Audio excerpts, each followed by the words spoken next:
It's time for another podcast that's completely unnecessary. You know, I regret giving it that name now because it's so many syllables and 25% of the time I screw up saying it. For Wednesday, September 9th, 2015, the afternoon edition of the CU podcast. Yes. The sunny edition alongside Ian Ferguson. I'm Pat Contry. We have a soiree. I screwed up not the title of the podcast, but saying soiree. Soiree. A soiree is a party. A smorgasbord A smorgasbord. of topics. Is that what we're? I think it's a party of topics it's too. a party of topics. Talking Is about- it an adventuring party or just a? It's an action RPG. Yeah. Would you be a wizard and I'd be like a paladin, you think, if we were in a party? Probably like a thief or a rogue. You're not quick enough to be a thief, I don't think. I can roll dice that say otherwise. Okay. We'll be talking about... We'll be following up that GameStop Chrono Trigger debacle with the guy being sent a fake... basically a fake counterfeit game with Madden inside. Phantom Pain, microtransactions. Oh, Metal Gear's out! Ah! E.T. carts raising a lot of money out of New Mexico. The final tally off of eBay sales. Follow up on the Analog NT. Remember that? The Federal Trade Commission coming down on Machinima Network on YouTube. Jimmy Kimmel pisses off the legion of gamers. Resident Evil Origins announced. Mega Man movie might be coming from Fox. Ubisoft theme park. What the hell is that? Steven Spielberg predicting superhero movies might be going the way of westerns. And your Q&A. Ian's going to the gym. Yep.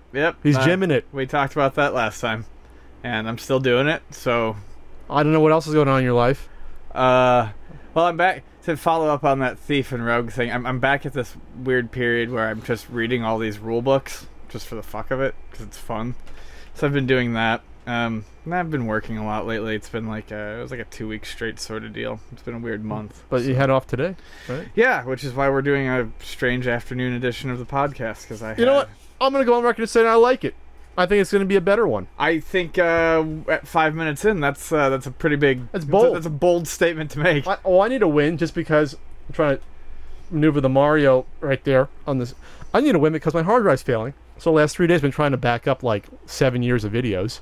Or actually 5 years because for some reason I have another hard drive that has like it's like 2008, 2009 are on this one hard drive. Then another hard drive has 2010, 2011 for some reason. I don't know why. And then 2012 to present's on this 2 terabyte hard drive. But it's starting to fail. And I never had a hard drive fail. And so if you're out there and if you have a hard drive issues or the partition's gone or you want to recover it, it's called what is it called? Test. It's like Test Disk 7.0. It's free open source and it's outstanding. From what I've seen, it's like really good. Otherwise, you have to pay probably $100 or more, or go send your hard drive to some data place, and they probably use software like this in order to get data. It's been backing up my data, and this isn't advertising it for money, but it was able to access the files even though the hard drive wasn't being fully recognized by Windows itself. But this program still was able to get into the files, so it's fairly powerful for what it is. And like I said, it's free. And you can even like recover if you already deleted it. You can pull it out. I know there's software that does that, but this is just a little bit more powerful by the guy who wrote it. I think is in this sort of business or whatever. So that's what's been going on. So that's been terrible. But the book's proofread, most of it. The video game review sections. So if you're not sure what it means to proofread 760 plus game reviews, it's making sure everything's proofread. And vocab is all matches up. Make sure there's a dash between power and up for power-ups, stuff like that. Obviously grammar, run-on sentences, making sure consistent use of punctuation. But then also, Pat's got to double-check all the, most of the developers are double-checked, not all of them. But did you just refer to yourself in the yes, third person? because Pat did a lot of work on this book, and it's still not done yet. And, I did beef up some reviews. I went back and played Zen Intergalactic Ninja today. That was one of probably the first 10 or 20 I wrote for this godforsaken book. And I shortchanged it. I felt bad. Went back in, played it for like 45 minutes, and Zen went up in the book. For you Zen Intergalactic Ninja fans out there, all 20 of you, I gave it a decent review. Gave it 3.5 stars. And then. Spoiler alert. Pre-orders might be somewhere time in October, I'm just going to say. That's what I'm leaning towards, so hopefully it shifts before the end of the year because people are asking me on Twitter. And, it's hard to gauge because I have to finish putting it together while I do these other projects on the side. And then I have Portland, I have Retropalooza I'm going to be going to. I have this podcast thing that I have to put out because I got to eat, Patreon stuff. And so anyway, that's all I'm going to whine about. My finger's still broken, but it's getting better. If I was a smart person, I wouldn't go to the gym while I have a broken finger and not lift stuff, but I'm stupid. Speaking of stupidity, we're going to follow up on, not want to say controversial, but for some reason, when we brought up the fact that there was a guy who ordered Chrono Trigger from GameStop, put up a YouTube video, and then it showed clearly a fake label. Like, even from his turn the wrong way cell phone camera, you can see it was a fake label. Yeah. And inside was Madden 95. So someone brought into GameStop in either New York area or Louisiana a fake counterfeit Chrono Trigger, and then mailed it to this guy without checking to see it was the wrong game. So he followed up via email to me because he thanked us for posting the news about it. And then we got so much conspiracy theorists saying, "Oh, this guy did it to get a free game. Why do you trust him?" Which is funny because why would you trust GameStop? Right. The thing that's funniest to me is these people who are so quick to rush to the a massive corporation's aid. This has nothing to do with, you don't even have to think that corporations are inherently evil, but you have a massive corporation that is getting back into something that they don't really know anything about anymore, and mistakes are made. I don't see how this is not a believable situation. Yeah, and we never said it was malicious from GameStop dudes. We just said someone dropped the ball. Yeah, they weren't doing what they said they were doing. And the thing I wanted to point out, a lot of people's, like, I don't know if they're younger or if they're just not thinking, but GameStop came from Babbage's and Software, etc. Okay? These are companies that sold cartridge-based games. And you know what? Shit like this happened when they sold cartridge-based games. You'd get a game with the wrong game in it. People would swap something out for something more desirable. Mm-hmm. It happened at rental stores all the fucking time. People would rent a Contra and take like a bases loaded and remove the chip and put it in and return the game. And it's just like, it's not... It's so far well within the believable spectrum of things that could occur. It's mind-blowing that people are like the first thing people think, well, some people are thinking, is that this guy's trying to get one over on GameStop. So some people are thinking like, well, he ordered a real Chrono Trigger, was sent a real Chrono Trigger, which again, if you look at the video, it's a fake label. You can tell. Yes. So then he got out a Madden board, put it back in to send it back. So then you're saying he then had a fake one made himself to do this trick to get a free... It's just the most convoluted... I hate to say it, it's borderline idiotic to think that this guy would go through this. Plus, because you are openly admitting to some sort of fraudulent activity, and then if GameStop kept records, they can say, whoa, we have records that are signed here that this was tested at this date. Right. And plus, there's some mail fraud that could be involved. If you try to do something like this, the risk involved of opening yourself up to people looking in on you over an $80 or $90 game to try to fake it is absolutely insane to me. To think that you would go through that to do it, first of all. And just like every insane theory, they don't realize that oftentimes the simplest answer is the answer. You know what happened? A guy saw a GameStop, or a girl saw a GameStop opening up retro trade-ins and said, you know what? I can fuck them over real easy on this. Printed out a bullshit label, slapped it on a Madden for some trade-in credit, got some PS4 game or whatever the hell they wanted. Got a $40 credit or whatever. And walked out the door. I mean, it's easy. It's the most reasonable answer. Or the other theory that he was... it's hard to keep track of all the different theories. It is like the moon landing. You got to keep changing the theory. So the other theory... Keep poking those badges. So the other theory is that it could have been that it was never sent and it was all fake. Well, he emailed me, actually. This guy emailed me. Right. And if this was a fake, it was a damn good one. Besides, he had the shipping form. He had the invoice in the box. But he also then sent me, I guess, a close-up of the scan barcode on the bag where it says, like, at GameStop, it had the barcode. Could he have faked that? Yes, he could have. It would have been some decent effort to fake that too. But at this point, how much effort are you going to put into faking a bunch of materials and fabricating a story for $80 for a free game? For literally $80 to $90 value of a game. I'm not going to say that $80. You're wasting your time. Isn't that valuable? Right. If this is how you're spending it. Yes, $80 is not no amount of money. But if someone out there can see going out and buying a new game for full price and then picking up dinner on the way home, there's your $80. It's not like we're talking an unreasonable sum of money. Now, and I'm not saying that people would go through this effort for a more expensive game, but for an $80 game, it's an insane amount of effort. So this is what ended up happening. And the details were that after some finagling going back and forth with GameStop, he sent it back. He had to pay, I think, his own shipping and a small restocking fee in the email.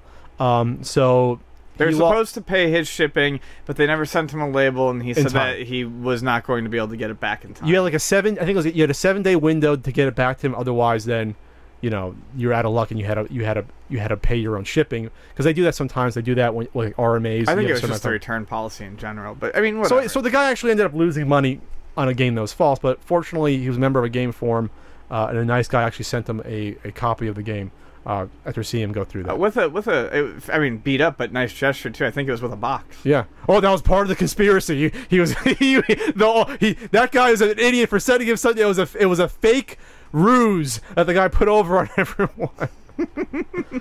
Just relax, people. Just relax. GameStop screwed up. It's not the first time it could have happened. Did they check the cartridge for thermite? So what's going on with Metal Gear Solid 5 minus Kojima's name on it? So Phantom Pain's out. I'm happy. It's like the last game Konami's ever going to make we're going to care about, I guess. I don't know. Honestly, I wish I could play Phantom Pain. People have been saying some cool stuff about it. I've always admired the Metal Gear series from afar, but I just don't have the time to catch up on it. I played the first one and loved it. The first Solid. Anyways, so our DLC has now gotten to the point where it's microtransactions. There's 2 online modes for Metal Gear Solid 5, and you can flame me alive because I'll probably be a little inaccurate here since I'm not playing the game, but I've read up on it. There's 2 online game modes. There's Metal Gear Online, which is going to be more of the competitive online sort of thing. And then there's this other mode, Forward Operating Base, which to me sounds like... So what it says is you can buy these coins, mother base coins, right? And you can create these bases, and it takes a certain amount of time for enhancements or for these bases to be built. Just like any, like a smartphone game, where you can tap to build these zoos or these Simpsons neighborhoods, and you can either wait 6 hours for the construction to be completed, or you can pay the coins now to get all the perks up front. So that's what these like a phone game. Exactly. That's what I'm saying. It sounds like a phone type game. And you can take over other people's bases, and I think it gets you, it nets you some stuff that you can use in the real game. So what they've done, though, is they've started charging for coin packs that will let you do this, speed up the process. And I can't help but feel like this is where some of the initial friction between Kojima and Konami came around. Oh, you think? Yeah, I mean, of course, I really do. I'm not saying that Kojima, I don't know the guy, I'm not saying he would have been 100% against microtransactions. All I think he said in an interview he wasn't fond of them. But this is Konami's business model. This is what Konami's wanted to be for 2 years, and this is the fruition of it. It's like, here's our last game, and please look forward to what you have coming to you on your mobile phones. And I think that's what it is. Well, part of, I guess, the frustration is that, at least on this article from GameSpot, there's a suggestion from a screenshot is that they're going to put a cap on how many coins you can earn with. Oh yeah, you can. I think they said 80 a day, but by not playing. So that's like the need for by playing. So that's like the Need for Speed app where you can race, but then you have to wait for the fuel to come back. So I have no problem if you want to pay if you want to pay for stuff to get it quicker, but you got to have a way to keep the people who don't want to pay, keep some sort of even pace, even if it's by a lot more effort. You got to give them some chance, and there's not a chance. You can make people grind, but to make people grind and to cap what they can grind on a daily basis, that to me is that's fucked up. It's gross, as you would say. It's gross. It's fucking gross. So, I mean, I don't know. I don't have a whole lot more to say, but I think it is kind of sad and telling that here we have the last game, and it's like, okay, microtransactions. Here's our real here's a send off, and this is what you have in store for the rest of the time. At least they're not pushing you to download the Metal Gear Solid Phantom Pain app game and then do shit on that. Right, because the app game is on the disc. It's not. The mobile version is now there. Yeah. They did both. I always think it's funny how Phantom Pain to me I always think that when I hear the name Phantom Pain, it's like those people that get leg amputations but still can feel pain in their leg, even though it's not there anymore. Their brain still thinks it's there. Yeah. That's always, is that Phantom Pain? Is that what it's called? Yes. That is what it's called. Does that have anything to do with the game at all? Who knows? I don't care about this game in the least. I'll just Probably. go on record as saying, but I just think it's funny. So Kojima somewhere is shaking his head saying, I told you so. This is what I was trying to prevent. Maybe or maybe not. No. Anyways, he's gone. we don't care about Metal Gear Solid. Actually, like I said, I kind of do. Oh. But anyway, Ian cares about Metal Gear Solid. so all those carts got dug up in the desert. Those ET carts. The desert. The desert. And The desert of Alamogordo. Gordo. And they all got, and the ones that they were initially going to sell have been sold. They're holding on to some others, but they raised $108,000. right. Nearly. And 65,000 of that, I believe, is going to the city of Alamogordo. which is pretty awesome, actually. 17,000, almost a little over 16 is going to the Tularosa Basin Historical Society. And then there was $26,000 that were used to send the games to buyers around the U.S. And France and France, overseas. Brazil, Australia, Singapore, Canada, proving that there's people that will collect junk anywhere in the world. Yes, but what I like about this is that these people's need to collect junk is helping The city. a city. That's fine. And the guy who did the dig even said, obviously the money is yours to do what you want to do with it. He's like, but I really don't want to see it go to sewer lines or, something else boring like that. He's like, A because playground? there's another meeting that they're going to have, and he's like, I've got a few ideas if you might listen to it. He's I like, have a wanna- great one. Huh. Reinvested another dig because this is a you have gold sitting in the ground. If they raise this much money, obviously we talked about this before. When is it going to be diminishing returns? The first ones are going to go for a lot, then less and less. I have a But feeling that's probably what happened. even if the last ones went for hundreds, dig up 1,000 more and sell them for $100 each. Yeah. You get another $100,000. Or what if they're holding on to some? What if they say, you know what, the city needs a new basketball court, and let's sell more of them. Well, the guy did say I think he's sitting on like 270 of them. Yeah. And he said that he's going to hold out in case there's another movie or, if Yeah. something ET happens again, they'll sell them again and they'll put it, they'll do the same thing. They'll put the money towards a good use any way they can. I have no problem with people spending money the way they want to on this stuff. But if you spent this as an investment, you're a fool. Especially since they have so many more that they can sell right now, or they can get another bulldozer, dig up more. They only dug up whatever they said, whatever minute percentage. A very small sample. A minute percentage. Now there was some that was underneath that quote unquote that concrete layer that it's going to be very hard to get to that. But there was a lot above that layer that they didn't even touch. Yep. They probably didn't touch 5% of these. It's a very small portion of these that are just sitting there. And you know what? 5 years from now, the town needs money. We're running out. I think it's fantastic. We It's like they're sitting on an oil well. We need a new water treatment plant. We got to get some centipede carts out of the ground. Let's do it. We got slap it in a bag with a certificate, and we got collectors who'll pay $100 for Those that. idiot retro game collectors with way too much expendable income. They're gonna buy these up. They're gonna eat it with a spoon. So they were used again in the Xbox documentary that came out last summer. And then there was Pac-Man in here, Miss Pac-Man, Pele Soccer. Not sure what Pele went for in comparison to the others. Yard's Revenge, Baseball, Centipede, Warlords, and of course E.T., which was a chunk of them. I'd have interest in this if it was like $30. I think I said this when we talked about it initially. Yeah, I said I would pay $35 for like a Centipede cartridge. with a little certificate saying this was underground because we threw it out because it's trash. I really like Centipede, and that would be kind of amusing. And I'd pay $35 for that. I would not pay more than $35 for that.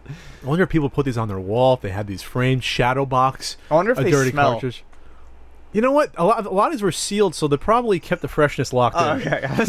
Kept the freshness locked in for 35 years. I've wondered that since day one. Is there an odor associated with these cartridges? I don't know. Most of them are in boxes still. There are not a lot of loose ones. Well, So. you gotta think. It's not like they were like Mustiness? mixing banana peels in with their cartridges.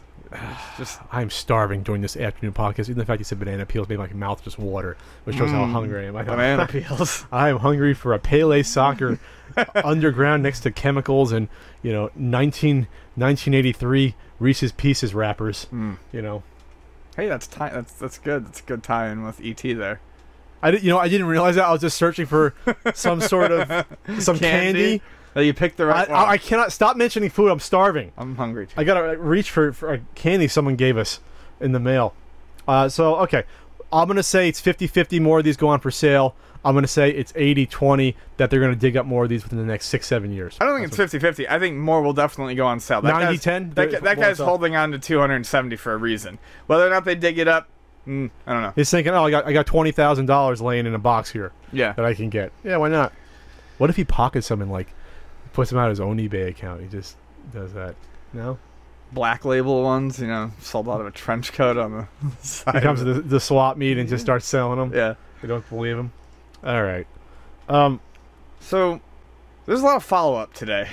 And we're going to follow up on the Analog NT. For those of you who don't remember what the Analog NT was, it's a Nintendo and Famicom in one. In a one-piece machine-tooled metal casing. Yep. Aluminum, Yep. wasn't it? And it did RGB out. And initially it was going to give you the option to get an HDMI out converter. On the outside. On the outside. 4 controller ports, so I think they're cannibalizing 4 scores, I think. I think. 4 controller ports. Otherwise, they're somehow fasting it. These come from, quote-unquote, broken down Famicoms. They pulled the chip out of the Famicom to do this. So, what you ended up with was a very expensive $500 plus. With the HDMI, I think it was like $580 about. Okay. You ended up with a very nice looking system. It's gorgeous looking. I can't say anything about that. But what you had is you have a NES for rich fans of the Nintendo. Now, it does have a number of somewhat costly enhancements on it, but you're still paying, I think, a decent markup for look. If you want the video quality to be RGB, if you want an HDMI output to a TV, this isn't a bad way to go if you have the money. No, if you've got the money and you don't want to do the legwork, you're not exactly getting ripped off on this. So the price, while high, isn't the worst thing in the world. What's not so great is small teams got to stop biting off more than they can chew. So, we talked about this in May of 2014. I was so young then. Yeah. Man. I got pubes. Anyways. So we started talking about this in May 2014. There was supposed to be a ship date of September 2014. And people were getting charged. Basically, you pre-ordered it and you got charged at the cart. It was off their website. Yeah, it was off their website. And basically, people are getting their units now, and it's September 2015. So a year almost after. It took them almost 7 months, 8 months, I think, to get a video of a thing even working in action, not just a prototype unit. Of a production unit that actually worked. Yeah.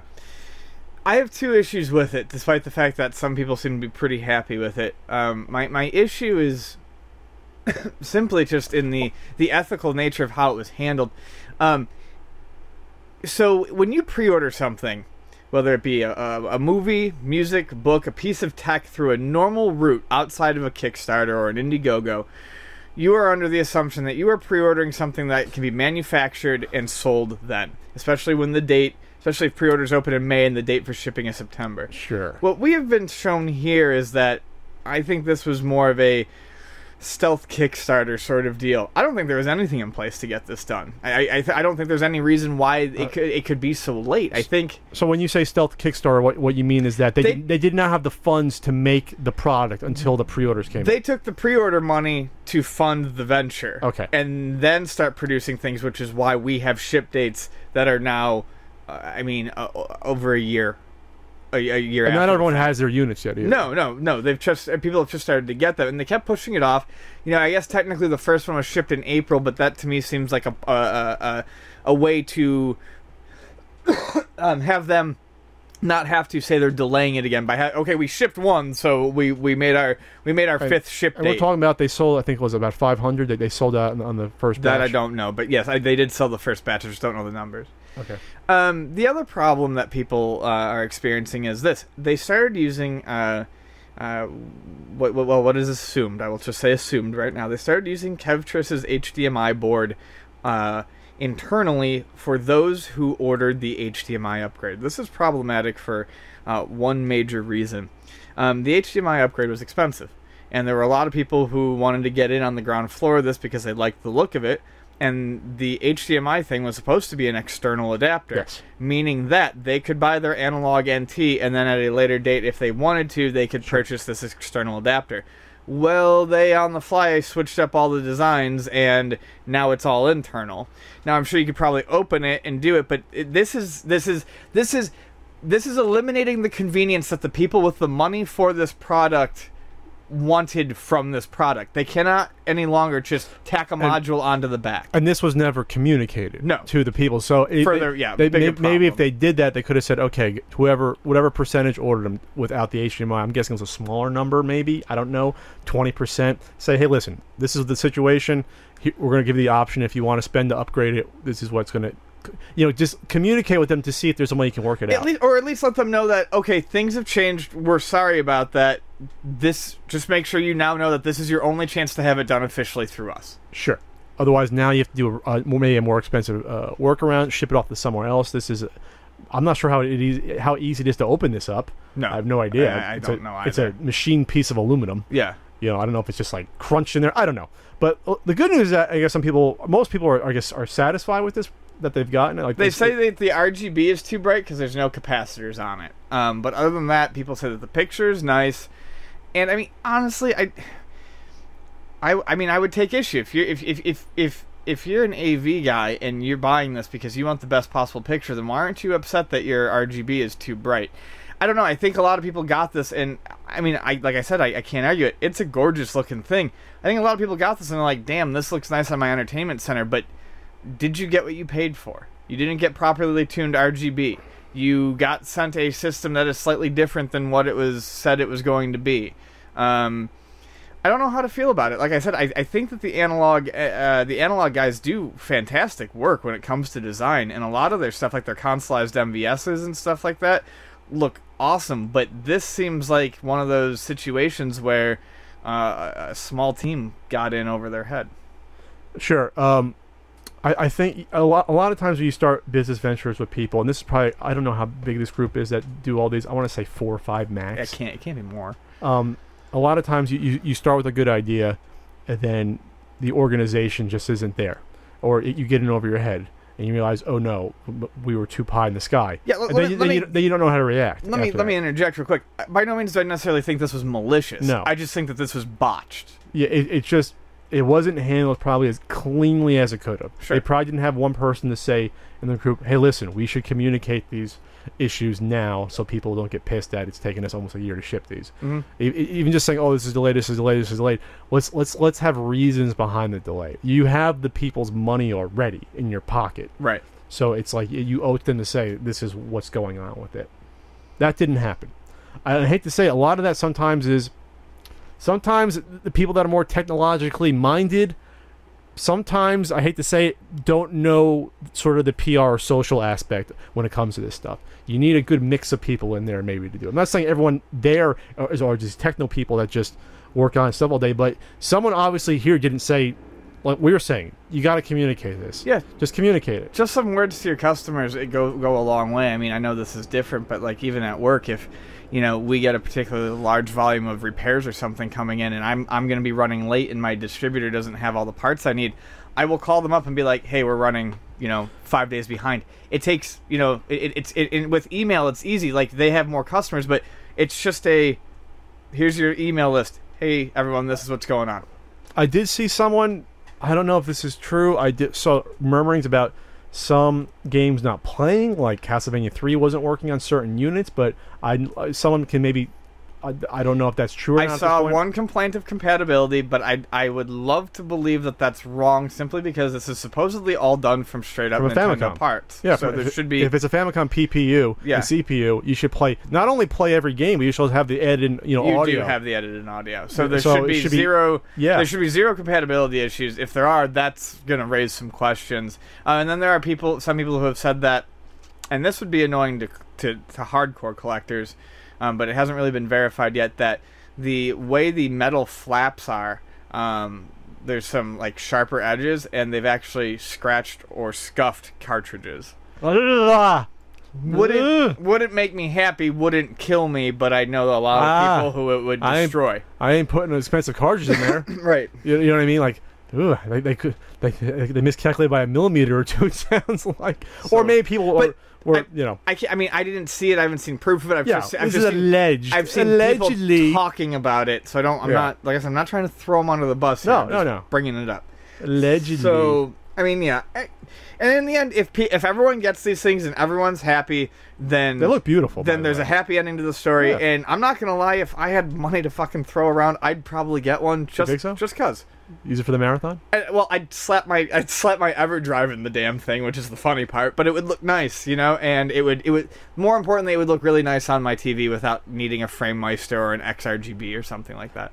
I'm actually glad for a change that I don't care about.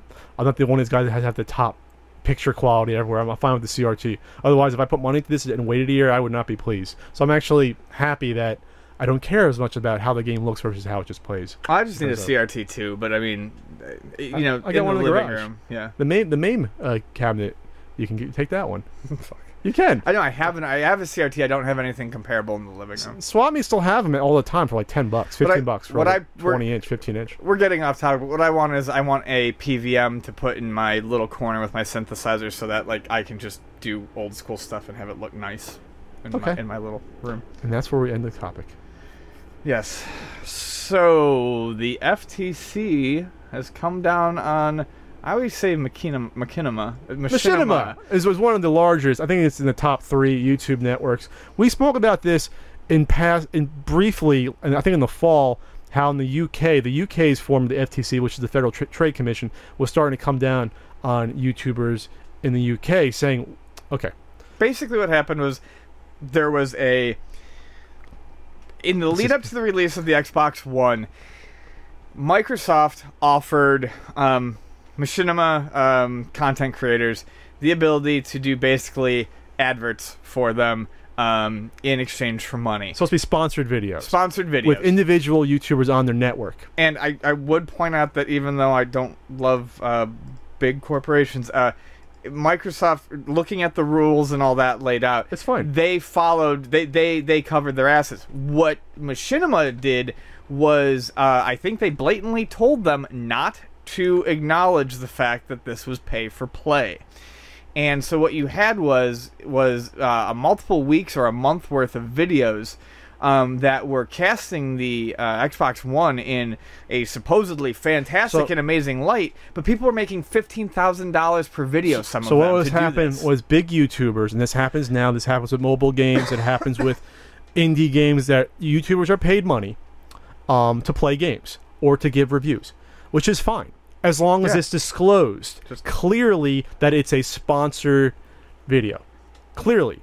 Somewhere in the description, somewhere in the title, that this is a sponsored video. Wear a goddamn t-shirt that says, I am currently being sponsored while making this video. Not saying you can't make money, but there's rules to follow to prevent stuff like this to happen where consumers are fooled thinking, oh, my favorite YouTuber loves the Xbox One. I'm going to buy one too. That's called deceptive advertising. And that's why Federal Trade Commission exists, so that they protect the consumer base from this type of bullshit from happening. You can say, oh, buyer beware. No, it's not exactly that, because when you look up to people, or there's people out there that are advertising something and you're not sure about it, now we're talking about fraud. We're getting to some fraudulent activity. Let's say there's a movie reviewer that you feel like you really click with, and then all of a sudden you start going to see a couple movies this person's recommending, and you're like, wait a second, this sucks and is nothing like what they said. It's the same sort of deal. You build up these trusting relationships, and you take their opinions because you think their opinions are similar to yours. So these are called influencers. Influencers you usually for things like that. You're an influencer to this market of a product that we're buying. So so they weren't. The YouTubers didn't adequately disclose what they were promoting. So usually when you get these, how this works is, a lot of times they have to be pre-approved by the final company, but a lot of times they don't care as much about, as long as they'll say clearly though. They'll say clearly, you have to say this video was sponsored by this. Yeah. They say that because these big companies don't want to get in trouble. They're dishing out hundreds of thousands of dollars for this. So you're saying that they told the YouTubers not to do that? Not to put that in the video? I'm sorry. I seem to remember from the previous time we covered it that the big problem was that Machinima had sent out an email that basically had said that they weren't supposed to talk about it.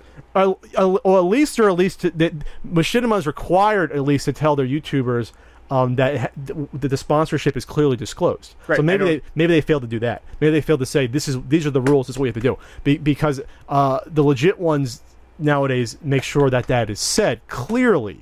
But here's what I'm gonna say here. This ain't all on Machinima.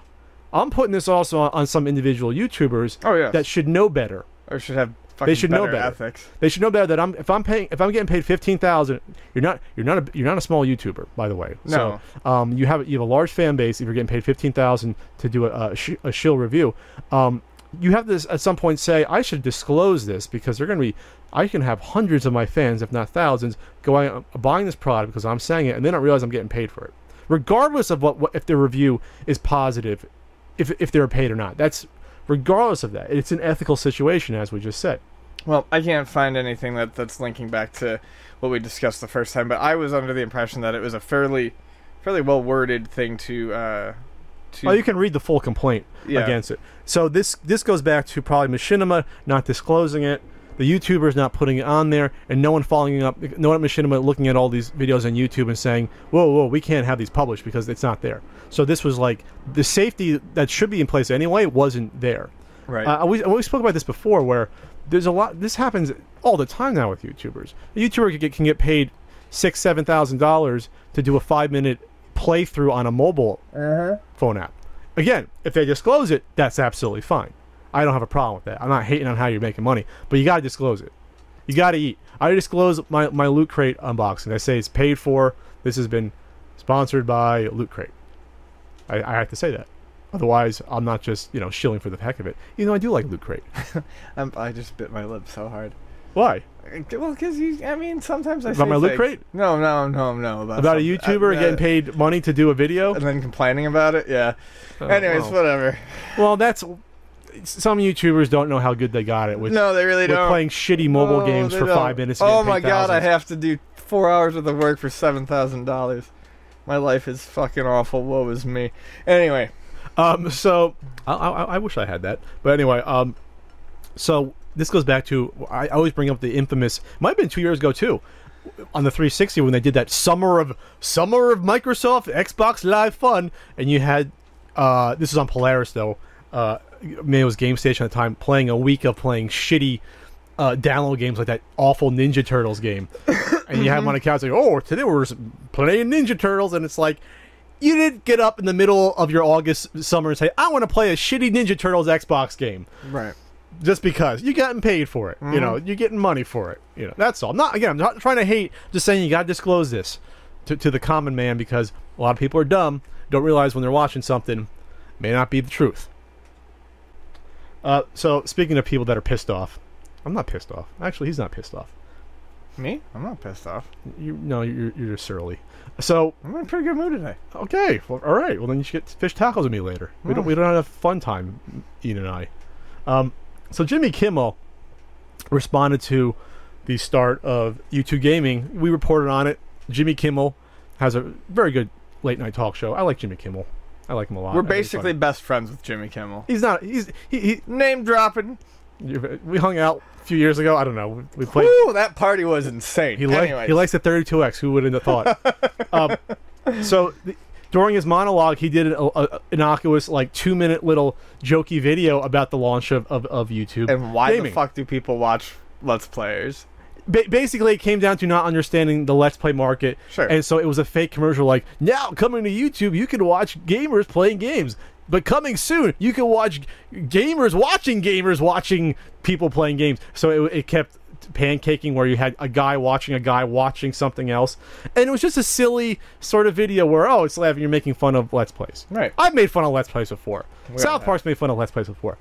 Apparently, YouTube and people who like games didn't really like that and gave just the most vitriolic responses, and it was like 90% thumbs down to the video. Well, and I thought it was entertaining just because Jimmy Kimmel then responded a few days later saying, "Oh, I've gotten all this hatred," and then ran through the list of all the hatred he got, and some of like people threatening violence against him. Some were actually funny, he admitted, but okay, he made some were funny, but some, I mean, were threatened violence against him. Some told him to kill himself, and what he even said on a more serious note was, he's like, "You'd be surprised at how much of this was aimed at my wife and kids." Sure. And I hate. I mean, everyone bitches about, like, so many video game players bitch about how they're cast in a poor light. Here's an idea. Why not? How about we don't fly off the fucking deep end every single time someone says something about our hobby that is even remotely joking or negative? I mean, it's innocuous. The guy doesn't understand games that much. He certainly doesn't understand Let's Plays. I play video games and I don't really understand Let's Plays. I mean, it's just, it's stupid. And this is mimicking something I read in an article elsewhere, but they made a good point. He's a comedian by trade, right? Okay, this is what he does. He pokes fun at shit every night. Politics, religion, sex, all of this stuff. Mm-hmm. And it was the reaction from video gamers that was so intense that he felt the need to address it again on his show. Yeah, he's actually upset people enough to actually march in front of his studio. Like, he's actually upset people on a much smaller scale. Here's the thing, though. He put the video on YouTube. If he didn't, no one would have watched it, because a lot of people on YouTube don't watch TV, especially late night. Puts it on YouTube. YouTube is a big chunk of its gaming. Obviously, YouTube gaming, there's a spin-off site. There's no spin-off site for cars. There's no spin-off site for political talk on YouTube for gaming. Yes, it's a huge chunk. But there are people who are very much into politics who will watch his show every night, and they will probably not agree with him, and he probably does not get the same sort of vitriolic hatred. But that's another point about it's the audience. I hate to say that's what I'm saying, yes. Gamers have a bad rap, and a lot of it's deserved. It's earned. Because you act like fucking babies. Yeah, well, it comes down to individuals being bad. Yeah. Now, if you look at I did look at some of the responses, and some were trying to, which I thought was actually cute, trying to explain why Let's Plays were so good. And it's like, okay, you have a big comment, maybe you have YouTube fans, you actually get to shine a light on your channel by leaving a comment, because people can read it, gets thumbed up, whatever. People were trying to say, well, you watch sports, we watch esports. It's it's the same thing. I'm not going to get into why that's kind of silly to say something like that, but whatever. The whole point is that you're yelling at a guy who doesn't give a shit. Right. To begin with. He's getting more material for this. He gets most of his views off a different audience that aren't watching gaming on YouTube. His audience are watching on TV, or maybe they're fans like Conan O'Brien and watching clips like that. But he's being himself. He's not pandering. He's a comedian. He's just going with what he thinks is funny. And you're attacking him like a fucking baby. Yes. That's what it comes down to. Like a spoiled, rotten shit. Are you at the point now, I consider myself a gamer in some respects, but that's not my identity. I think that's a problem with whether it's identity in politics or in your hobby, is that you can more easily get offended when stuff like this happens. Because to you, that's your entire world. I am a gamer. You are insulting my world. You're insulting me. This is all I have to stake my existence on. And that's a very dangerous place to go. But unfortunately, that's where a lot of people are with their hobbies, where they're just so singularly minded on what they do and identifying it with who they are being that, and that's it. And this is the result, though. People don't know how to handle it. Well, people will chime in, I'm sure. And I mean, it's because it's off the cuff, but I'm hard-pressed to think of a hobby, because that's what gaming is. It's a hobby. I'm hard-pressed to think of a hobby that is so treated like a lifestyle, which is why I feel like the reaction gets as strong as it is, because these people spend their entire lives embroiled or entrenched in this hobby, and they feel like their very life is being attacked, and it's not. Yeah, I don't see this happening with sports fans, guys that are like hardcore. I don't see this happening. I don't see them reacting the same way as a gamer would. I just don't. No. I don't. Maybe, and there are lots of sports fans that will adopt sports. Like they will be as into sports as people will be into games. But I don't know how to say it. To phrase it properly, but it's all too very personal, and I almost feel like there's a lot of gamers who want to be upset. There's this persecution complex that I don't feel like has existed since the late 90s. Well, I think in general there's sort of this victim persecution complex that social media has encouraged. This could be a side effect of it, but in general, gamers are the most pleasant in their interaction, in online games. Not saying all, but they're not known to be pleasant with each other to begin with. So why would they be pleasant whether they're discussing PS4 sucks, Xbox One is better, whether they're discussing you suck at this game, I'm better while you're playing, that's the worst trash talk ever, and chat. But you see what I mean, though? A lot of gaming is competitive by nature, but then it's an ugly side of the competitiveness, and maybe that comes out in social interaction on top of that. Right. I'm just gonna throw this out there, though. I applaud Jimmy Kimmel for not pretending he likes this, because he could more easily have gotten, if he threw his integrity into the dirt, gotten way more fans by saying, oh, I like this. Someone like Conan O'Brien really, in my eyes, took a big hit. Now Conan O'Brien does a lot of video game stuff. He's playing with developers. Conan O'Brien doesn't give a shit about these games. He was never a gamer. It's very convenient that all of a sudden he starts doing game videos the past couple of years with publishers like he starts playing Mortal Kombat with guys in the NFL. All I'm saying is this: I don't know these guys personally. I don't know what they do in their free time. I do agree with you that if Jimmy Kimmel does not like it or does not understand it, which is obviously he doesn't, he is not faking it. But I'm on the other side of the coin. I cannot say that Conan is faking it. He's got a lot more balls in order to say, you know what, I don't understand it, and I'm going to trash it for a joke. And you know what, the joke was funny. But what if Conan actually likes games? Does he have no balls because he likes games and he's doing something that's popular right now? If you like the games, he should have been doing this for the past 8, 9, 10 years, and not only because it's popular on YouTube now. That's all I'm saying. He's trying to get, you don't. He's the only guy doing it. You don't see. I don't watch this shit either way. I'm just saying. I can't state to know these people personally. But yes, I agree. I like Conan, but I just think it's kind of cheesy that he's doing that now. I do admit that Kimmel, took the harder path there. Oh yeah, he always does though. He back when there was a Conan versus Leno thing. Oh, Kimmel gave Leno so much shit, most out of all of that. Mm-hmm. He gave more than Conan did. He gave him more than even Letterman was giving. Oh, he was pretty. Kimmel was vicious, going for the throat. It was fantastic. So all right, so calm down. Some guy who's doesn't care about what you're doing anyway in your hobby. Making a joke about it. It's just calm down. Yeah, how's it affecting you? It's not taking away your video games. You're not less of a person. Whether I'm not even going to go by name, but any video game controversy in the past 2-3 years, it always seems to boil down to these people thinking that their video games are going to go away or something's going to change. You know what?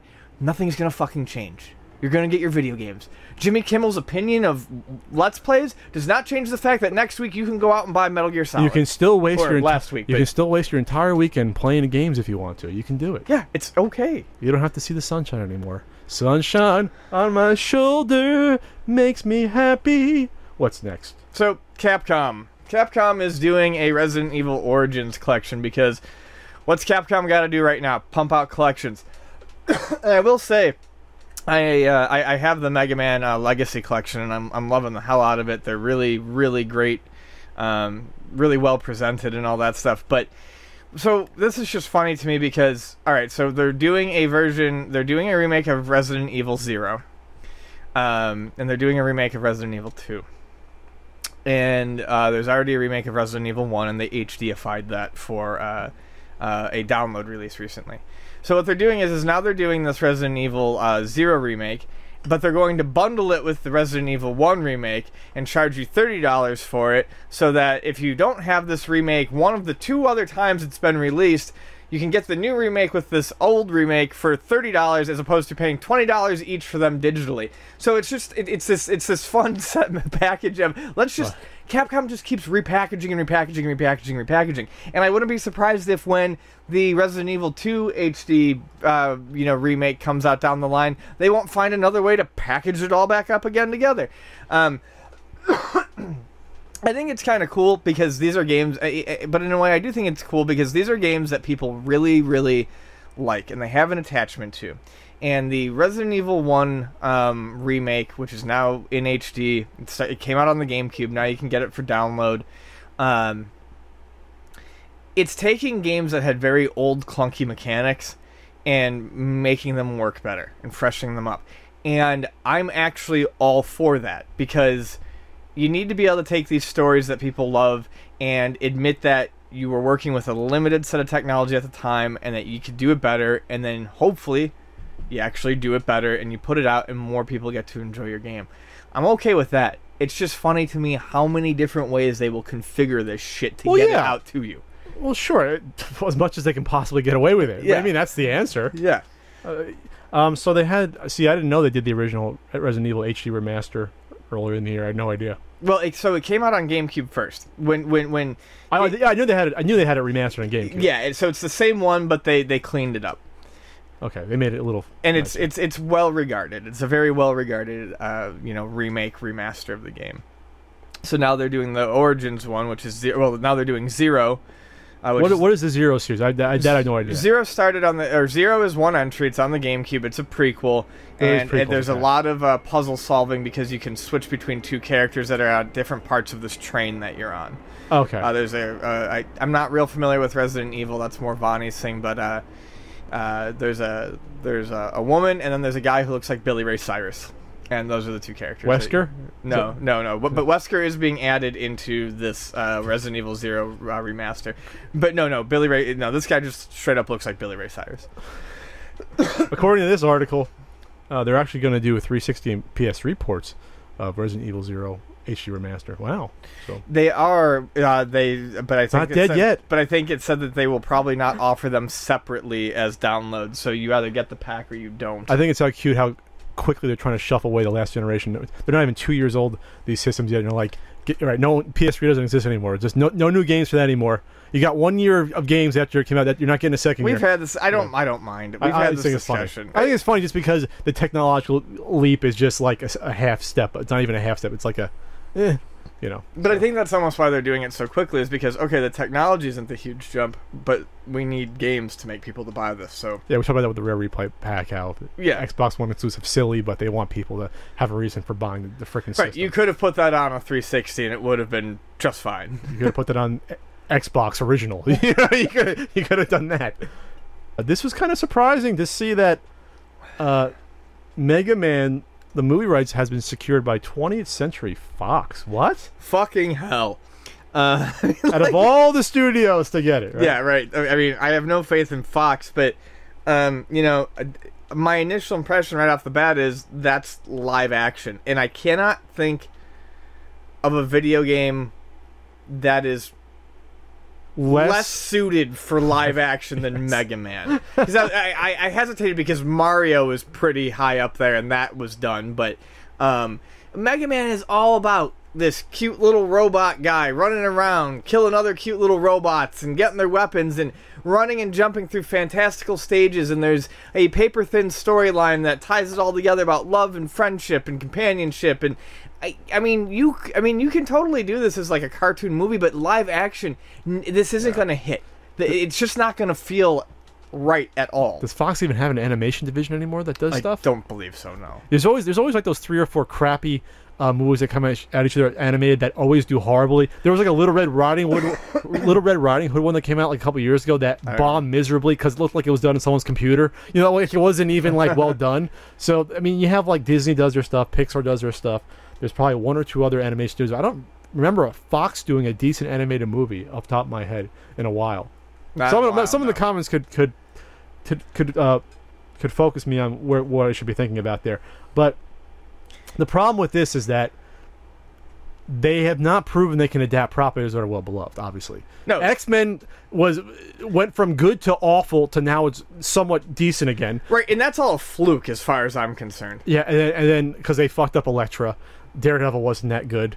And then obviously Fantastic Four is in. If there's a word, irreparable shambles. Ruins. Is there a word below ruins that we could say? Is it catacombs? Alamogordo landfill is where Fantastic Four is. So here's the other problem: to do this movie is going to cost money if it's live action.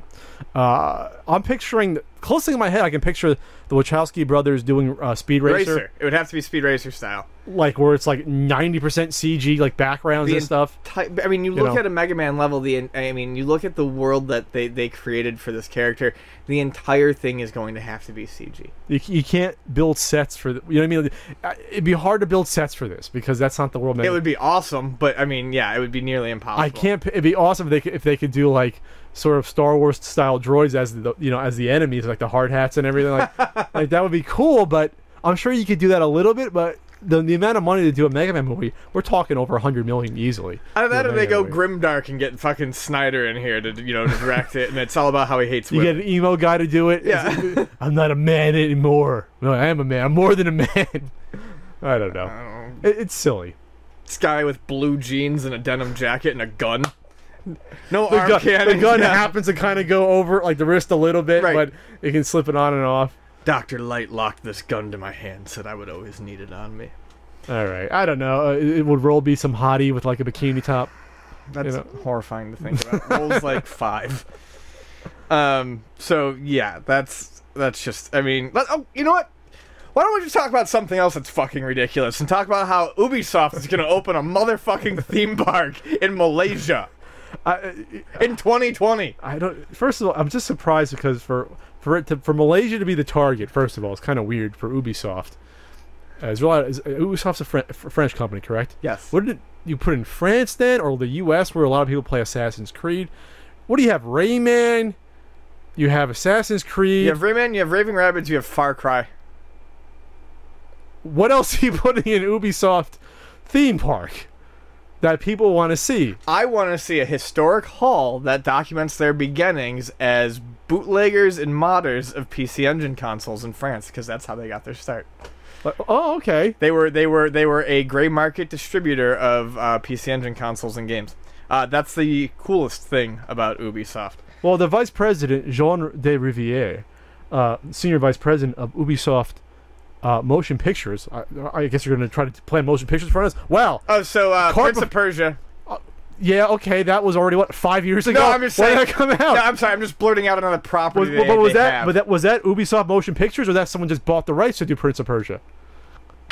That was already 5 years old, wasn't that movie? I don't know. It doesn't Jake matter. Gyllenhaal? This is a ridiculous concept.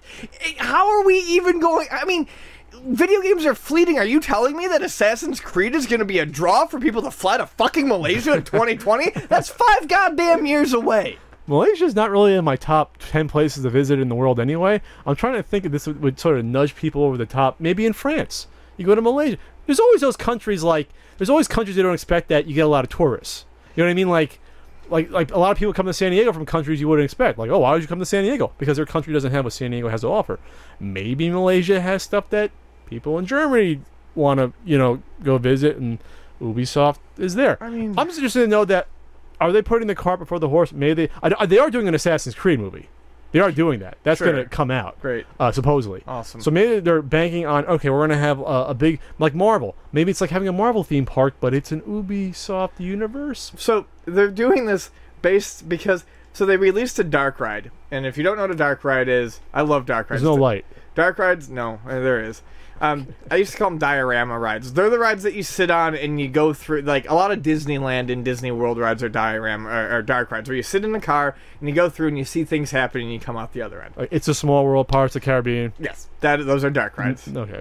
Pirates is a classic example. So they put a Rayman Raving Rabbids dark ride into some French theme park called Futuroscope, and apparently it's enjoyed some success. So they've decided, fuck it, we're gonna make our own theme park in Malaysia. Let's do it. Let's go. We've got the money. Let's do this. It'd be nice to see it. I'm trying to think if ever in the history of the world a video game company could have been destroyed by opening a theme park that failed. By their own hubris? This is insane. Now you got a chance to see it starting 2020. I don't know what else to say about this. Unless they're putting out movies. I mean, Marvel did a touring sort of not even theme park, but a touring sort of attraction. If Marvel can't, but that's Marvel and Disney. Yeah. I don't know if Marvel could put out their own theme park in the middle. That's like us saying, okay, in Alaska, we're gonna put out a Marvel theme park and have people fly to it. Now I'm sure Malaysia. I'm sure there's tons of nice spots in Malaysia. I'm just not familiar. But I'm just saying, out of all the countries to pick Malaysia to do it, and then we're talking Marvel is huge and Disney. Ubisoft while big comparatively to the rest of the world, is not. So this is a big gambit they're going to do, that they can put these properties in work. Another property that they're going to base the theme park rides on is Just Dance. So that should be great. Because, man, if there are some identifiable characters in a game, it's Just Dance. It's Just Dance. Isn't the game a theme park ride to begin with? Yeah. And I like Just Dance. I like Just Dance, the original dancing game that doesn't require a pad. You know? This is just some nonsense. Every guest will be a player. Okay, that means nothing. That sounds almost dirty. Oh, choke on your own farts, Ubisoft. Steven Spielberg was interviewed recently. He has a lot of movies coming out. Steven Spielberg always has. He's still working hard. He's got to be close to 70 by now. He's always still... Doesn't look a day over 60, though. He has a movie come out. He directs a movie almost one a year. Sometimes more than one a year he has come out. At his age is incredible. And plus he's always producing 4 or 5 other movies. I was going to say, he's always producing. That's what I always noticed. But at least one movie a year he directs just about. If not more. For a guy of his caliber is tough, especially at his age. So he was promoting Cold War film Bridge of Spies starring Tom Hanks, and it's great when they work together. Tom Hanks and Spielberg. What was the one that he did with Tom Hanks before? He's done a lot with Tom Hanks. He's Saving Private Ryan. Mm-hmm. He did the one Catch Me If You Can. That's what I'm thinking. I think it's a really good movie. He did that one where Tom Hanks is stuck. He's a foreigner stuck in an airport and he can't leave it. That one was a little more shaky. Supposedly those reviews didn't see that one. Yeah. But he's back for this one. A little bit more serious movie. And so he was asked about superhero movies. What do you think about the genre? What it's doing? And he said, "We were around when the Western died, and there will be a time when the superhero movie goes the way of the Western. Doesn't mean there won't be another occasion where the Western comes back and the superhero movie someday returns. Of course, right now the superhero movie is alive and thriving. I'm always saying that these cycles have a finite time in popular culture. There will come a day when the mythological stories are supplanted by some other genre that possibly some young filmmaker is just thinking about discovering for all of us." I think so. It's funny because right after that, like in that article, someone's like, "Harsh words from Spielberg." It's like, no, those aren't actually harsh words at all. I actually pretty much agree 100% with what he's saying. The Westerns were saturated. They did what they could with them, and people moved on. And you still get the Western, and the Western might come back. But I like superhero movies. I love them. I read comic books. But we are looking at another 6 years of very tightly packed schedules with tons of superhero movies, both DC and Marvel. DC jumping in and doing 2 or 3 movies a year. Marvel's doing 2 or 3 years. Hell, I'm going to count all the other fantastical, quote-unquote, movies. Like, you're going to get 2 Star Wars movies a year on top of that. You're going to have a ton of these movies that all have the same audience. All are these fantastical stories with superhero-type people in them, whether they're Jedi or Caped Crusaders. You know, that's a lot of audience to take in and absorb, and they got to rest at some point. Yeah, I mean, it's just, that's how it's, I don't think that's harsh. I think that's just the cycle of... It's a cycle. It's a cycle of trend, too. I mean... And plus, you got to remember is that these huge superhero movies aren't being buoyed by comic book readers. They're by casual people on the street. They're like, oh, Iron Man, I'll give it a chance. Captain America, I kind of remember that. Oh, Avengers has them all. If these disappeared, it's not like their worlds would be shattered. They would just go to something else. Yes, exactly. That's not to say that Marvel's not going to still be pumping out good movies until we're dead, because they probably will at this point. But the interest will wane, and when the interest wanes, the fringe ones will disappear first. So right now, you can get a Deadpool movie, and you might have an audience for that. But Spielberg's saying 5-10 years from now, you probably won't have that. Right now, you can get yourself your Doctor Strange movie. 10 years, you would never get it. You know, I'm sure at some point there will be a reboot to the Marvel Cinematic Universe, and it will be significantly more pared down with fewer releases. It's just, I mean, I don't know that they'll necessarily disappear, but I understand the basic idea of the question. Yes, it's going to wane in popularity. Yeah, Spielberg was off on Westerns in this respect. With the Western... The vast majority of the Westerns were made-up characters that weren't there before. Whether it's Rawhide Kid, Gunsmoke, I'll throw in series too, because a big chunk of the TV series in the 50s going into the even mid-60s a lot of these were Westerns. Yes. So you have a lot of these that My dad loved Gunsmoke. That's another one. That one that lasted forever, and it was like an independent story each episode. Have Gun Will Travel was one that was on for like 3-4 years. That's a cool one. That's the one my dad liked. Was that one? There's a board game with that. So you had a lot of these that were there's cool to watch them. Oh, Clint Eastwood gets his start on this one. You know, and, this actor gets his start, and then move on to their stuff. They were cheap to produce. Westerns, that's one of the reasons why they lasted that long. They reused a lot of the same sets. Were out there, Western sets. You see the same Western set, and in 8 movies that came out in 5 years, you probably see the same exact town being used, maybe dressed a little differently. And they were cheap to do Westerns. Yeah, you get the outfits. We have them in the stores. You get the guns. You get a couple of horses. There's your Western. It's right there. You don't need elaborate effects. You don't need sets. You just need blanks in your gun. So that's one of the reasons they lasted. With superhero movies, you are creating different worlds, though. You are creating, an Ant-Man movie at this point is far different than a Batman movie. So it may be strung out a little bit longer than the Westerns, maybe 15 years. I don't know. I'm trying to think as I go here. But I will say this, though. Speaking of Ant-Man, I didn't feel the need to see Ant-Man within the first couple weeks when it came out. No, I haven't seen it yet. So it's only been, these Marvel movies have only been out for 7 years now. It's only been 7 years. And we're talking, what is that, about 16 movies? Something like that? Something in that ballpark. 15 movies? Something like that? Sure. And already, I'm like, okay, I don't feel the need to see this one right away. Or maybe I'll wait a little bit to see what the reviews are. We're entering the expanded universe, and there are going to be expanded universe movies like... I'm just making that term up, but... The B characters, C characters. Ant-Man, I want to see it, but, Vonnie and I will try to see it this week before it leaves theaters. Doctor Strange, I will try to go see that first week because I love Doctor Strange. But yeah, there's a lot of these where I'm going to be like, I can take a pass maybe entirely, or I can definitely wait until stuff calms down. It's not a lack of interest for me. It's just that now we have so many options when it comes to them that I don't have to go to everyone. Plus, you have all these great DC's doing well with their TV series. You have Marvel doing their Netflix thing. You can get your superhero fix anywhere now. Yeah. Daredevil season 2 is already going to come out. There's these things called comic books. No one's reading it, but there's things called comic books that, they're... People read more comic books now than ever. It's still a loss leader, though, for the most part, versus the huge movies. It's like, oh, by the way, we have these comics that are... These guys in these movies that are making us millions of dollars. By the way, we have these comics you can read, too. They're cute. They're like little party... That's why it's called a comic book movie? Alright. Where are we? Q&A time? We're at Q&A. Q&A time on the CU podcast at Daniel Zwan. Is trading retro games a viable way to decrease the price of a certain game due to less demand? It's a good question. I'm not sure. I think that the more trading exists, I think there's a greater potential for the monetary value of the game to be viewed as less. And I think one reason is if you're trading, especially with friends, and you're literally trading, they have something that you want, and you have things that they want, and someone in that trade is going to get a way better deal than the other person. Maybe. Well, not always, but oftentimes, because... If you want something, you're willing to let something go for, how should I put it?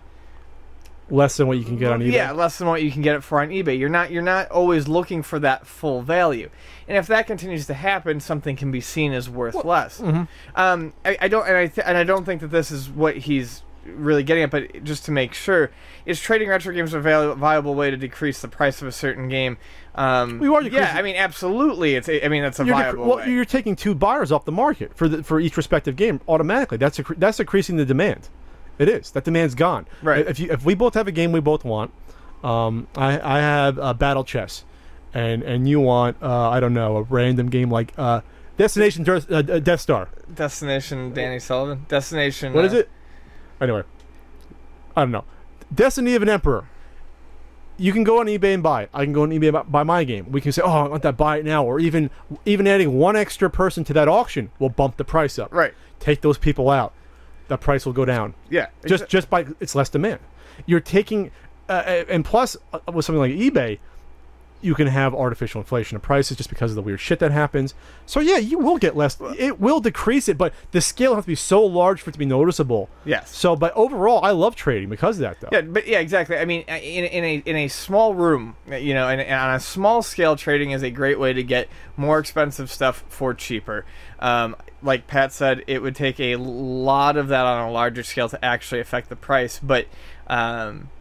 You know, when you decrease demand and you're also at the same point in time not decreasing copies that are on a shelf for someone else to go pick up who wants it, you are in some way flapping the butterfly's wings and affecting maybe down the line the price of a game. Yeah, plus you make friends, you know, if you trade with someone. I've been to meetups where you just, I have a box stuff, you have a box stuff, we'll trade, and usually people try to do the right thing, not totally screw the other person. By the way, it's Destination Earthstar. Did you review this for the book, or I did? I need a label upgrade. Is a little. Actually, I can glue it.